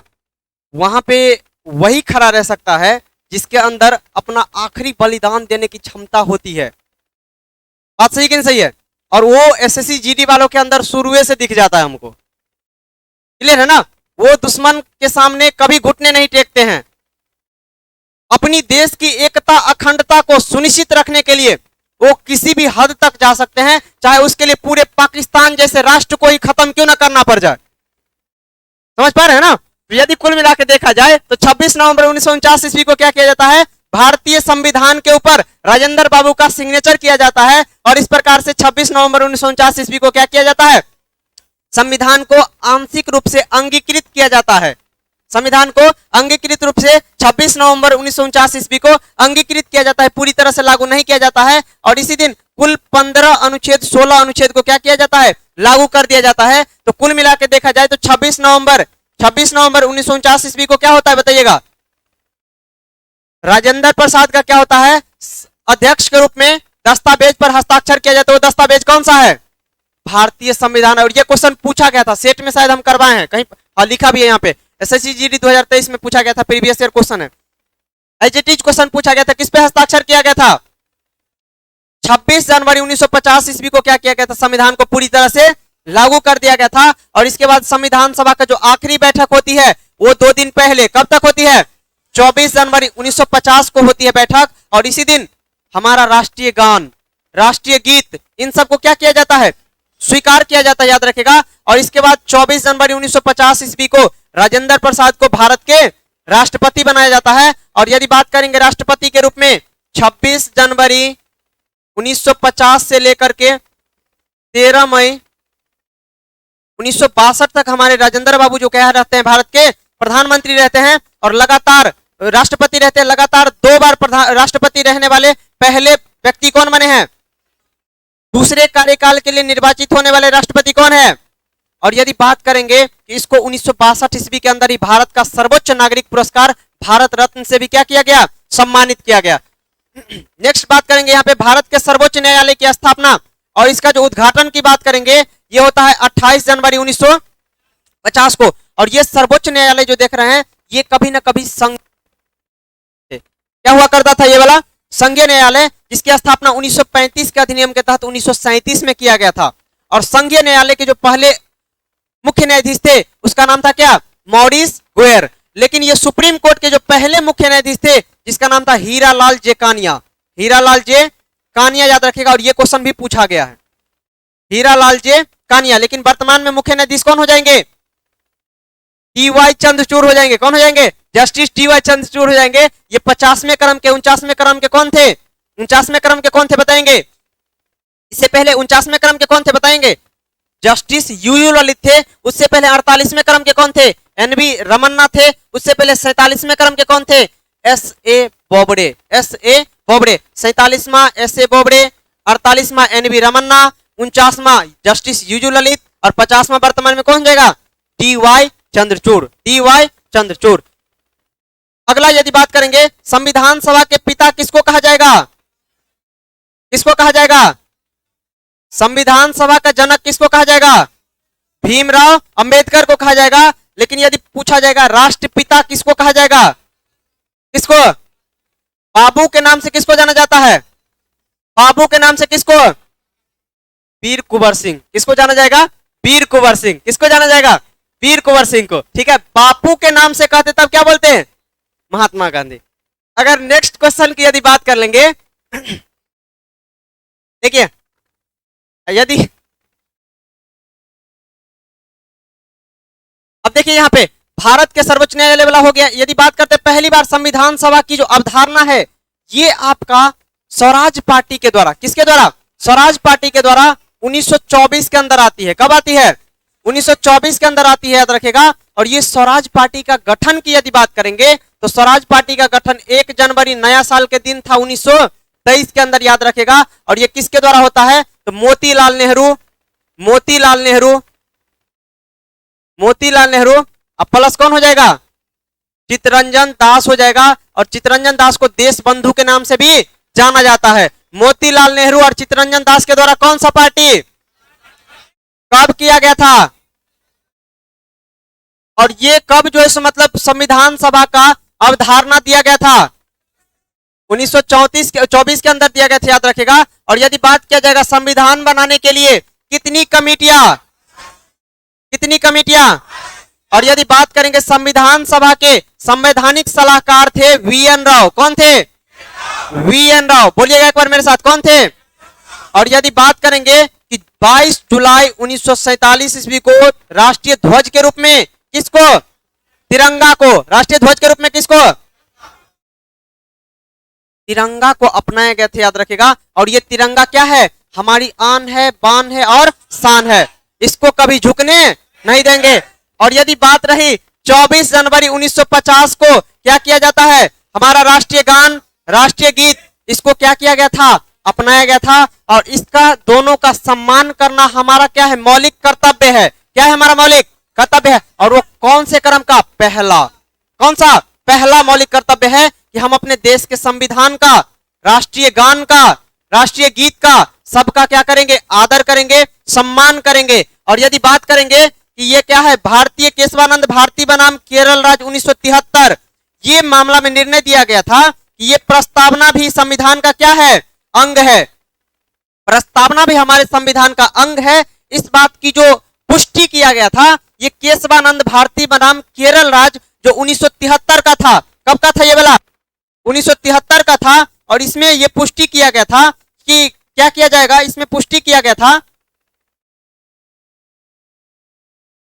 इसमें यह पुष्टि किया गया था कि प्रस्तावना भी हमारे संविधान का ही एक अभिन्न अंग है।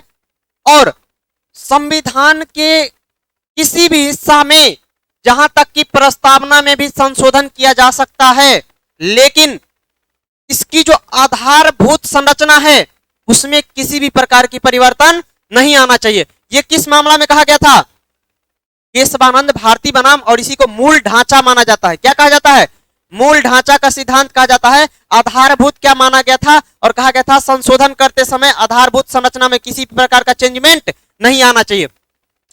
नेक्स्ट यदि बात करेंगे तो नेक्स्ट में क्या लिखा गया सुनिएगा,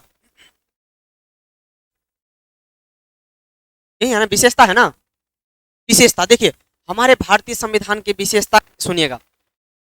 कुल मिला के यदि देखा जाए तो हमारे भारतीय संविधान के बारे में यदि कहा जाए तो इसमें कुल मिला के 22 भाग है, 395 अनुच्छेद है और वर्तमान में 12 अनुसूचियां है।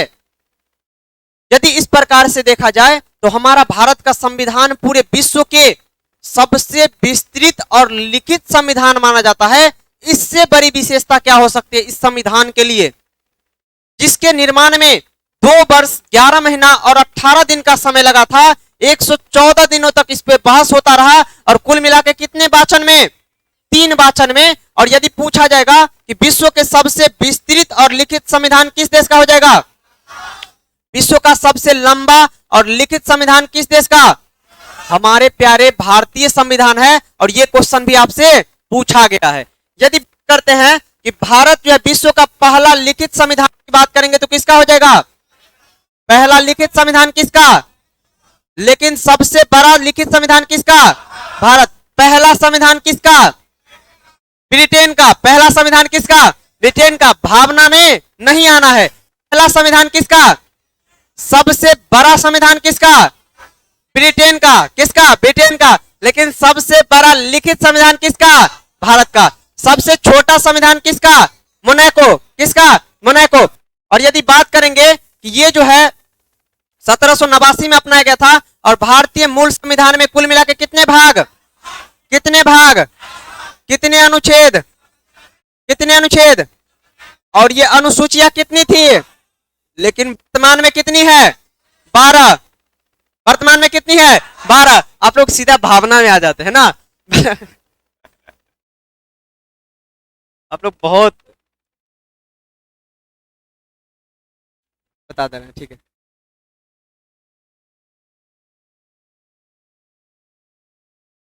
देखिए सुनिए आप लोग भावना में आ जाते हैं ना। सुनिए जीके जीएस जो हम पढ़ा देंगे ना उससे ज्यादा नहीं जाए, क्लियर है ना। बस आपके एग्जाम रेलिवेंट कंटेंट दे देंगे जो आपके एग्जाम में आ जाएगा। और आपके एग्जाम में जीके जीएस का पोर्शन जब बनाइएगा तो आपके चेहरे पे एक अलग सा मुस्कान होगी, जो मुस्कान इस बात को दर्शाएगी कि आपका रिजल्ट वहीं पे आउट हो गया, क्लियर है ना। यदि कुल मिला के देखा जाए तो ध्यान से समझिएगा। देखिए आपको हम बता रहे हैं, एक अपनी छोटी सी घटना बता रहे हैं। जीडी का एग्जाम हम उसी टाइम निकाल दिए थे जिस टाइम हम स्टार्टिंग किए थे। पश्चिमी चंपारण बुलाया गया था दौड़ने के लिए, लेकिन इसके कारण नहीं गए थे दौड़ने के लिए। यदि कुल मिला के देखा जाए तो उसमें भी जीके जीएस कोई खास नहीं था। अब यहाँ पे देखा जाएगा अपना भारतीय संविधान के बारे में देखेंगे। किसके बारे में, भारतीय संविधान को देखेंगे तो हमें अपने भारतीय संविधान पे क्या है, गर्व है। अब यहाँ पे यदि कुल मिला के देखा जाए तो इसमें भाग की संख्या पूछेंगे तो कितना हो जाएगा, इसके बाद आपसे पूछेंगे अनुसूची की संख्या पूछेंगे तो कितना हो जाएगा, और अनुच्छेद की संख्या पूछेंगे तो कितना हो जाएगा, इसके बाद पूछेंगे अनुसूचियां कितना हो जाएगा, अनुसूचियां कितना हो जाएगा, और इसमें यदि पूछा जाएगा निर्माण में कितना समय लगा होगा, निर्माण में कितना समय लगा होगा। जाहिर सी क्वेश्चन है। अब सुनिएगा यदि भाग की बात करेंगे तो इसमें कुल कितने भाग, लेकिन गिनती करेंगे तो कितने, 25। गिनती करेंगे तो कितने, गिनती करेंगे तो कितने, रीजन बता रहे हैं। इसमें 4 का क को क्या किया गया था, बाद में जोड़ा गया था। 9 के क को क्या किया गया था, बाद में जोड़ा गया था। 9 के ख को क्या किया गया था, बाद में जोड़ा गया था। और इसके बाद 14 के क को क्या किया गया था, बाद में जोड़ा गया था। तो 22 को पहले था, और ये पूरा जुट जाएगा तो कितना हो जाएगा, कितना हो जाएगा, 26। कितना हो जाएगा, 26। लेकिन भाग 7 को 7वां संवैधानिक संशोधन 1956 के तहत क्या किया गया था, भाग 7 को, कौन सा भाग, भाग 7 को क्या किया गया था, निरस्त किया गया था। तो कुल मिला के अभी देखेंगे तो गिनेंगे तो कितना हो जाएगा, कितना हो जाएगा, 25। और इसके अलावा अनुच्छेद की बात करेंगे तो 395, लेकिन गिनती करेंगे तो कितना, 450 से भी क्या हो जाएगा, जवाब हो जाएगा, 450 से भी ज्यादा। और यदि बात करेंगे अनुसूचिया का तो कितना हो जाएगा, मूल संविधान में कई गो, लेकिन वर्तमान में कई गो, कितना हो जाएगा, 12। इसका मतलब है कि 9वां, 10वां, 11वां, 12 को बाद में जोड़ा गया होगा। तो इसके लिए आपको याद रखना है 1, 52, 73, 74। क्या याद रखेगा, क्या याद रखेगा, 1, 52, 73, 74। मोबाइल नंबर आप लोग बहुत याद कर लिए, आपको केवल ये वर्ड याद रखना है। क्या याद रखेगा, 1, 52, 73, 74। पहला के तहत, पहला संविधान संशोधन के तहत कौन सी अनुसूची, 52वां के तहत कौन सी अनुसूची, और 73वां के तहत कौन सी अनुसूची, और 74वां के तहत कौन सा। क्लियर है कि नहीं क्लियर है। इसके अलावा आपको याद रखना है कि निर्माण में कुल कितना समय लगा था, 2 वर्ष 11 माह 18 याद रखेगा। और इस प्रकार से हमारा भारत का संविधान पूरे विश्व का सबसे विस्तृत और लिखित संविधान है, याद रखेगा। और यदि बात करते हैं अगले, एक बार फिर से, है ना, सही बोले, हाँ,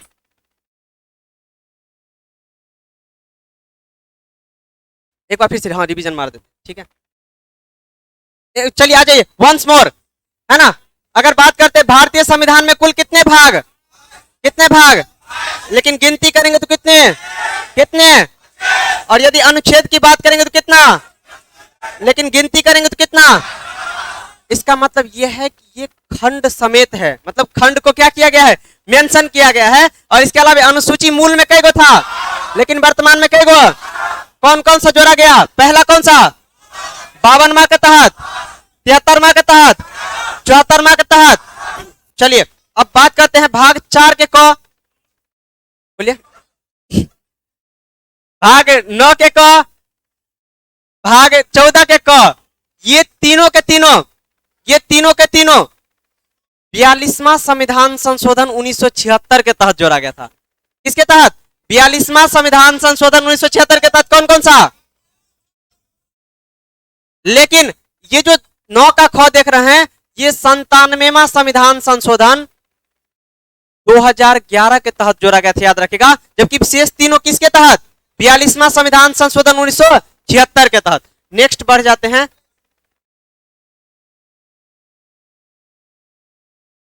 कहां पे थे बताइएगा,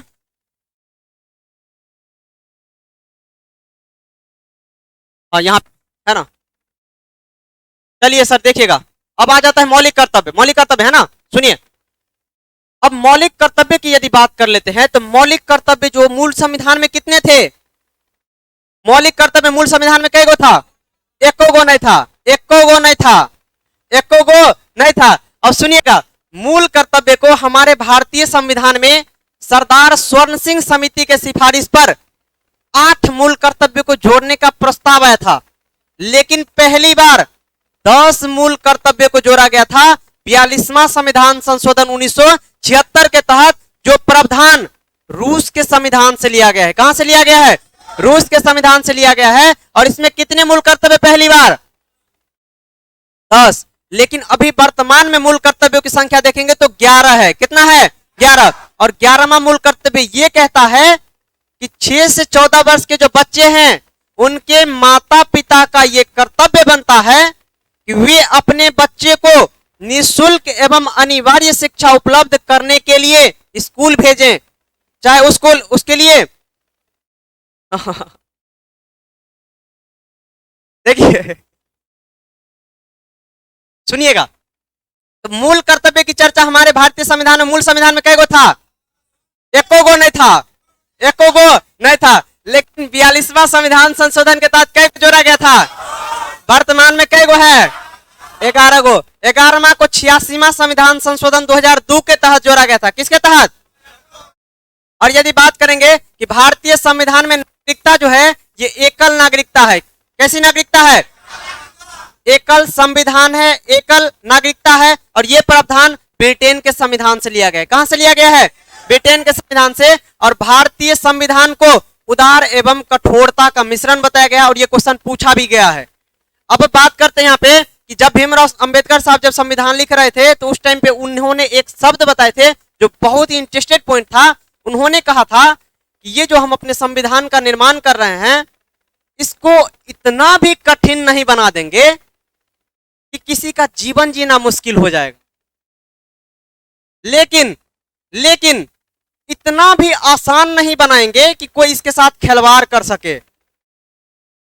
इतना भी कठिन नहीं बनाएंगे कि किसी का जीवन जीना मुश्किल हो जाए और इतना भी आसान नहीं बनाएंगे कि कोई इसके साथ खिलवाड़ कर सके। इस प्रकार से यदि देखा जाए तो हमारा भारत का जो स्वरूप है संविधान का, अंशतः लचीला और अंशतः क्या हो जाएगा? कठोर हो जाएगा। अगर कठोर नहीं होता तो संविधान संशोधन जैसी जटिल प्रक्रिया का कोई प्रावधान नहीं होता, और यदि लचीला नहीं होता तो इसमें संशोधन का कोई प्रावधान नहीं होता, जो कि अब तक 106 बार संशोधन हो चुकी है। लेकिन प्रस्तावना में मात्र एक बार संशोधन हुई है, 42वां संविधान संशोधन, जिसके तहत पूरे प्रस्तावना में 3 शब्द जोड़े गए थे: समाजवादी, पंथ निरपेक्ष, अखंडता। समाजवादी, पंथ निरपेक्ष, अखंडता। पहला कौन सा? दूसरा पंथ निरपेक्ष और तीसरा अखंडता। अब बात करते हैं यहाँ पे, इसमें वकीलों की संख्या ज्यादा है जिस कारण से भारतीय संविधान को क्या कहा जाता है? वकीलों का स्वर्ग कहा जाता है। क्या कहा जाता है? वकीलों का स्वर्ग कहा जाएगा। और यदि बात करते भारतीय संविधान में राज्यों का संघ बताया गया है, और ये बताया गया है आर्टिकल 1 में। किसमें बताया गया है?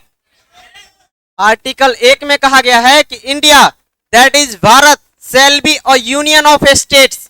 India that is Bharat shall be a union of states. Bharat अर्थात ये राज्यों का क्या होगा? संघ होगा। और भारतीय संविधान में 2 शब्द का प्रयोग हुआ है हमारे देश के लिए। ये भारत कोई देश नहीं है, भारत कोई देश नहीं है, बल्कि राज्यों का क्या है? एक संघ है। और संघ कौन सा? यूनियन वाला, जिसमें एक बार एंट्री कर ले तो एग्जिट का कोई दरवाजा ही नहीं है। हाँ, बंद हो गया। अब यहां पे यदि देखा जाएगा तो भारत क्या है? राज्यों का एक संघ है। और 42वें संविधान संशोधन के तहत 1976 ईस्वी को मिनी कॉन्स्टिट्यूशन कहा जाता है। क्या कहा जाता है? मिनी कॉन्स्टिट्यूशन कहा जाता है, अर्थात लघु संविधान के रूप में जाना जाता है। और इसका रीजन बता दे रहे क्यों जाना जाता है। 42वां संविधान संशोधन के तहत कुल मिला के 59 प्रावधान को जोड़ा गया था। कितना प्रावधान जोड़ा गया था? 59 प्रावधान जोड़ा गया था। और ये एक बहुत मायने रखता है, जिस कारण से 42वें संविधान संशोधन अधिनियम 1976 को मिनी कॉन्स्टिट्यूशन अर्थात लघु संविधान का दर्जा दे दिया गया है। याद करते हुए चलिएगा एक एक चीजों को। यदि पूछा जाएगा कि भारतीय संविधान में किस प्रकार की नागरिकता, भारतीय संविधान का स्वरूप कैसा है? अंशतः कठोर और अंशतः लचीला, अंशतः कठोर और अंशतः लचीला। और यदि बात करेंगे भारतीय संविधान को क्या नाम दिया गया है? क्या नाम दिया गया है? वकीलों का स्वर्ग नाम दिया गया है। और भारतीय संविधान में वकील की संख्या क्या है? ज्यादा है। और यदि बात करेंगे यहाँ पे कि किस संविधान संशोधन को मिनी कॉन्स्टिट्यूशन कहा जाता है, कौन सा संविधान संशोधन? 42वां संविधान संशोधन। और मूल कर्तव्य किस संविधान संशोधन के तहत जोड़ा गया था? किस संविधान संशोधन के तहत? कितने मूल कर्तव्य? वर्तमान में कई गो है? 11। कई गो है? 11। भारतीय संविधान में संविधान सभा द्वारा अपनाया गया था। भारतीय संविधान को संविधान सभा क्या किया गया था? अपनाया गया था। याद रखिएगा, इसको अंगीकृत 26 नवंबर 1949 को किया गया था, लेकिन पूरी तरह से लागू कब किया गया था? 26 जनवरी 1950 को इसको पूरी तरह से क्या किया था? लागू कर दिया गया था। और ये जो भारतीय संविधान न ढीला है और न ही क्या है? कठोर है, बल्कि दोनों का क्या है? मिश्रण है। दोनों का क्या है? मिश्रण है। याद रखेगा। और इसके अलावा भारत को एक संप्रभुत्व, संपन्न और लोकतांत्रिक गणराज्य घोषित किया गया है। और ये हमें कहां से प्राप्त होता है? प्रस्तावना से। कहां से प्राप्त होती है? प्रस्तावना से होती है, जिसमें भारतीय संविधान के नागरिकों को मौलिक अधिकार प्रदान किया गया। याद रखिएगा, भारतीय संविधान में भारतीयों को कुछ मौलिक अधिकार प्रदान किया गया है, जिस बात की चर्चा हमारे भारतीय संविधान के भाग 3 में है। किस भाग में है? 3 में, अनुच्छेद 12 से 35 तक। अनुच्छेद कहां से कहां तक? 12 से 35 तक। और ये मूल अधिकार का प्रावधान अमेरिका के संविधान से लिया गया है। कहां से लिया गया है? अगर मेरे द्वारा बताए गए एक एक शब्द को यदि आप गौर से सुनेंगे, विश्वास दिला रहे हैं कि छाटल छाटल कंटेंट ही आपको दे रहे हैं। समझ रहे हैं ना? और यही तरीका है भविष्य में। जरूरी नहीं कि आप एक जीटीए पे आश्रित रहिएगा, हो सकता है आपका एज एक्सपायर कर जाए। अनुभव रहेगा तो खराबी नहीं करता है। समझ पा रहे हैं ना? तो इसीलिए अगर थोड़ा सा अनुभव दे रहे हैं तो उसको थोड़ा सा अच्छे तरीके से दिमाग के अंदर सेट करते चलिए, और यही तरीका है। बात समझ रहे हैं ना? और ये हमसे स्टूडेंट सब पूछते रहते हैं कि सर आपको इतना लंबे समय तक कैसे याद रहता है। उसको ये चीज बता देते हैं कि जिस दिन आपको याद करने की क्षमता जो है वो भूलने की क्षमता से दुगुनी हो जाए, और रिवीजन करने की क्षमता, यदि आप जो याद करते जा रहे हैं उसको क्या कर रहे हैं, जो आया गया खत्म, ऐसा नहीं करना है। दिमाग को ये परमिशन दे देना है कि तुम जितना भूल सकते हो भूल जाओ। इतना बार याद करेंगे कि इसका क्षमता कम हो जाएगा भूलने का। क्लियर है कि नहीं क्लियर है? रिवीजन क्या है? Revision of the best solution है किस चीज का? याद रखने का। और रिवीजन से ही आपको कोई भी चीज याद रहेगी। दूसरा तरीका, आप किसी भी चीज को पढ़ रहे हैं तो उसको ऑपरेशन करके पढ़िए, चीर फाड़ दीजिए पूरा। अगर यहाँ पे मौलिक अधिकार शब्द आ गया ना, अगर हमको मौलिक अधिकार एक शब्द यहाँ पे जो देख रहे हैं, इस पे हम 1 घंटे का क्लास ले सकते हैं। मौलिक अधिकार एक शब्द देख रहे हैं ना, इसमें से कोई भी एक शब्द दिखा दीजिए जो अच्छा शब्द हो, उस पे 1 क्लास आसानी से हम ले सकते हैं, 2 भी क्लास ले सकते हैं। मौलिक अधिकार पे हम 5 क्लास ले सकते हैं, 5 क्लास केवल मौलिक अधिकार के ऊपर। इसमें 1-2 स्टूडेंट हमको लेकिन आप लोगों के लिए नहीं बोल रहे। आप लोगों को क्या बोल रहे हैं कि आप लोगों को क्या बोले कि आपको केवल उतना ही पढ़ाएंगे जितना आपके एग्जाम में मिलने वाला है, और उसी हिसाब से आप देखते भी होंगे, गौर भी किए होंगे कि आपको ज्यादा डीप में भी नहीं ले जा रहे हैं। जो जरूरी है उसको हम 2-3 बार उसको हम फोकस कर देते ज्यादा, लेकिन उससे जो कॉन्सेप्ट जुड़ा हुआ है वो भी देना जरूरी है, नहीं तो ये चीज जुड़ेगा ही नहीं। अब यहाँ पे बताए थे अभी कि मूल कर्तव्य की संख्या क्या हो जाएगा? मूल कर्तव्य की संख्या क्या गो? मूल संविधान में 1 गो नहीं था। अब मान के चलिए कि हो सकता है कि भविष्य में यदि एग्जाम में पूछ दिया जाए कि मूल कर्तव्यों की संख्या कितनी है, आप सीधा 11 लगा के आ जाइएगा, मामला क्या हो जाएगा? गड़बड़ हो जाएगा। तो इसीलिए थोड़ा सा जो बेसिक इंफ्रास्ट्रक्चर है वो भी आपके दिमाग के अंदर होना चाहिए। और यदि बात करेंगे यहाँ पे भारतीय संविधान में नागरिकों को है मौलिक अधिकार, जो किस भाग में है? भाग किस में? 3 में। अनुच्छेद कहां से कहां तक? 12 से 35 तक। और ये कहां से लिया गया है? यूएसए के संविधान से। कहां से लिया गया है? किस भाग में? किस भाग में? अनुच्छेद कहां से कहां तक? और ये किस देश से? बहुत बढ़िया। केशवानंद भारती बनाम केरल राज्य में राज्यवाद में क्या कहा गया था? इसके अनुसार उद्देशिका को क्या कहा गया था? कि ये भी संविधान का अंग है और न्यायालय कानूनी रूप से इसमें भी संशोधन कर सकती है, जो पिछले भी स्लाइड में आपको बताए थे। इसमें क्या कहा गया है कि उद्देशिका संविधान का आत्मा और संविधान निर्माताओं के मन की क्या है? कुंजी है।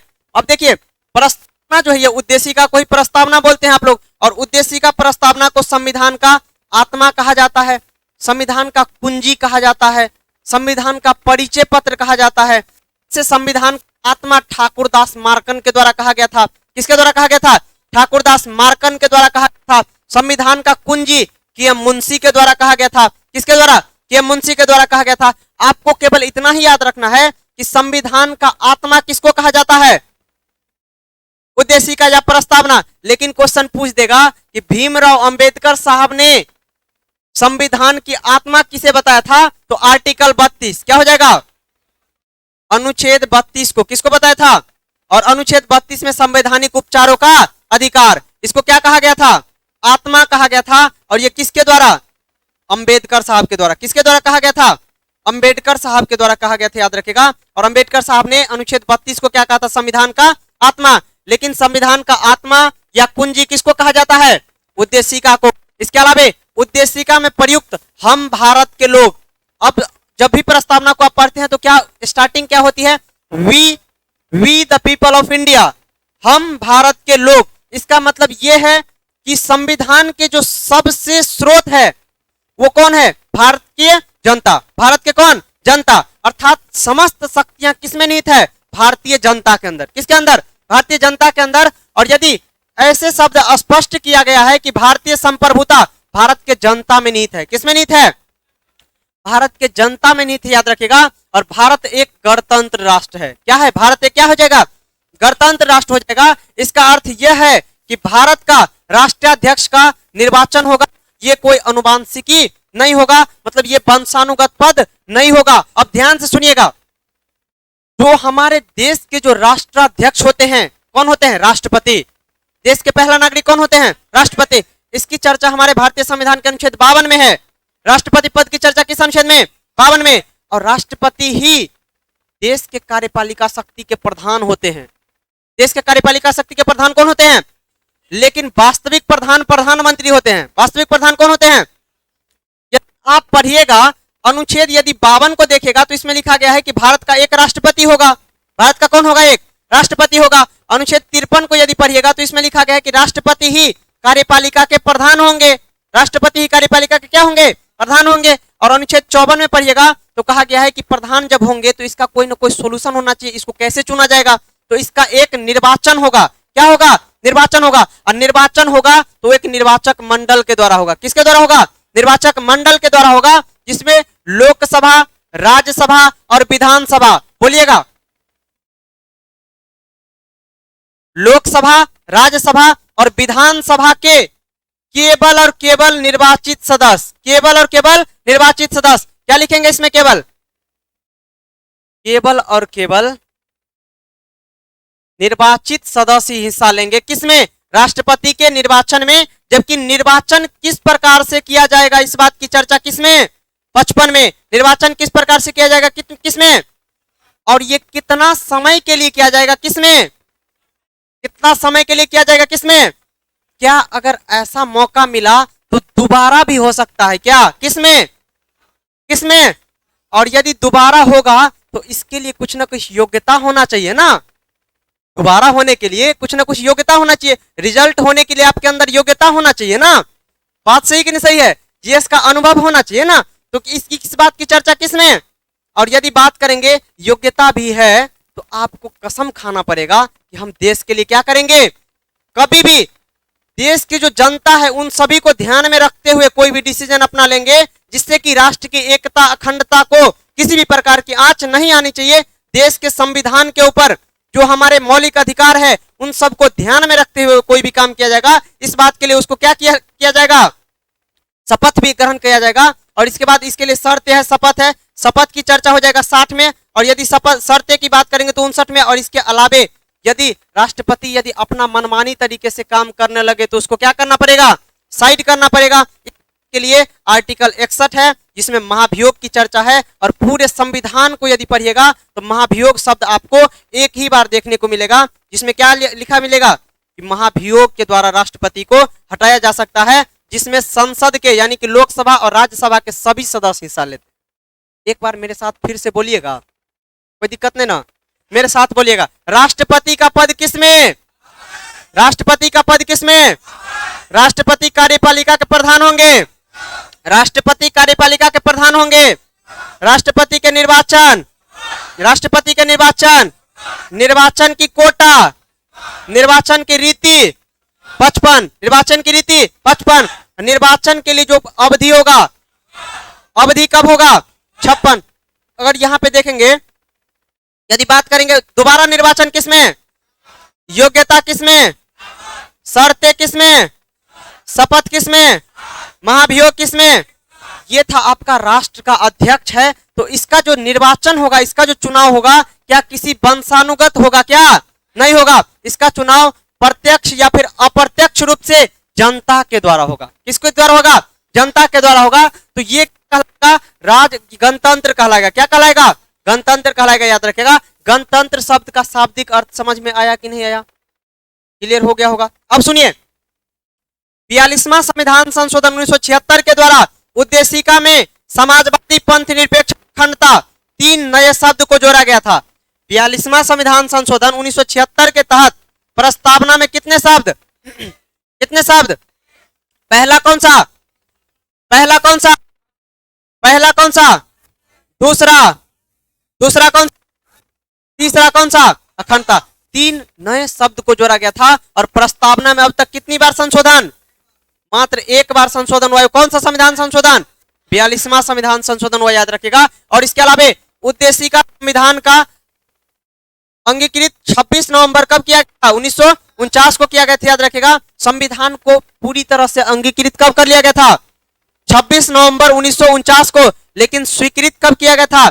26 जनवरी 1950 को, 26 जनवरी 1950 को। और इसी कारण 26 नवंबर को प्रतिवर्ष संविधान दिवस के रूप में क्या करते हैं? मनाते हैं। विधि दिवस के रूप में क्या करते हैं? मनाते हैं। विधि दिवस के रूप में क्या करते हैं? मनाते हैं। किस दिवस के रूप में बताएंगे? विधि दिवस के रूप में, क्योंकि 26 नवंबर को 125वां जयंती माना जाता है। 125वां क्या चीज? 125वां 150वां क्या चीज?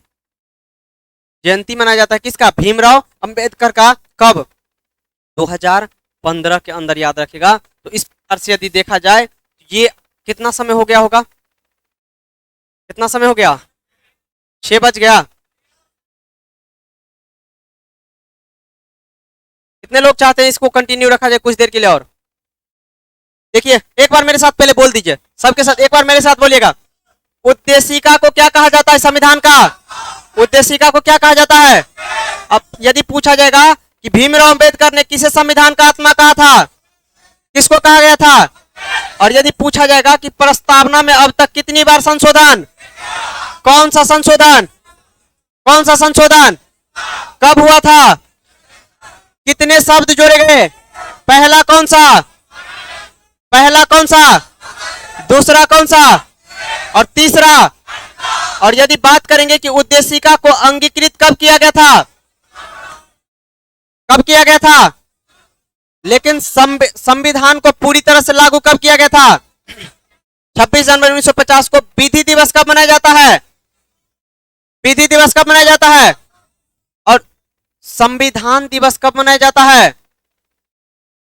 और ये कब से मनाना शुरू किए थे? भीमराव अंबेडकर के कौन सी जयंती पे? इतना तक क्लियर है? बोलिए। ओवर हो गया? ज्यादा पढ़ना भी नहीं है, जितना पढ़ेंगे आपके दिमाग में होना चाहिए। और इससे रिलेटेड 2 क्वेश्चन पूछेंगे, ऐसे आसानी से आपको जाने देने वाले नहीं है। शुरू से ऐसे गलत हो जाएगा, फिर 1 घंटा लगेगा। 1 मिनट रुके, इनका कुछ क्वेश्चन है, बोलिए। यहाँ पे चाइनीज में थोड़ी ना लिखे थे, 52 लिखे थे, 53 लिखे थे, 54 लिखे थे, 61 तक लिखे थे। 52 में राष्ट्रपति के पद की चर्चा, 53 में राष्ट्रपति कार्यपालिका के प्रधान होंगे।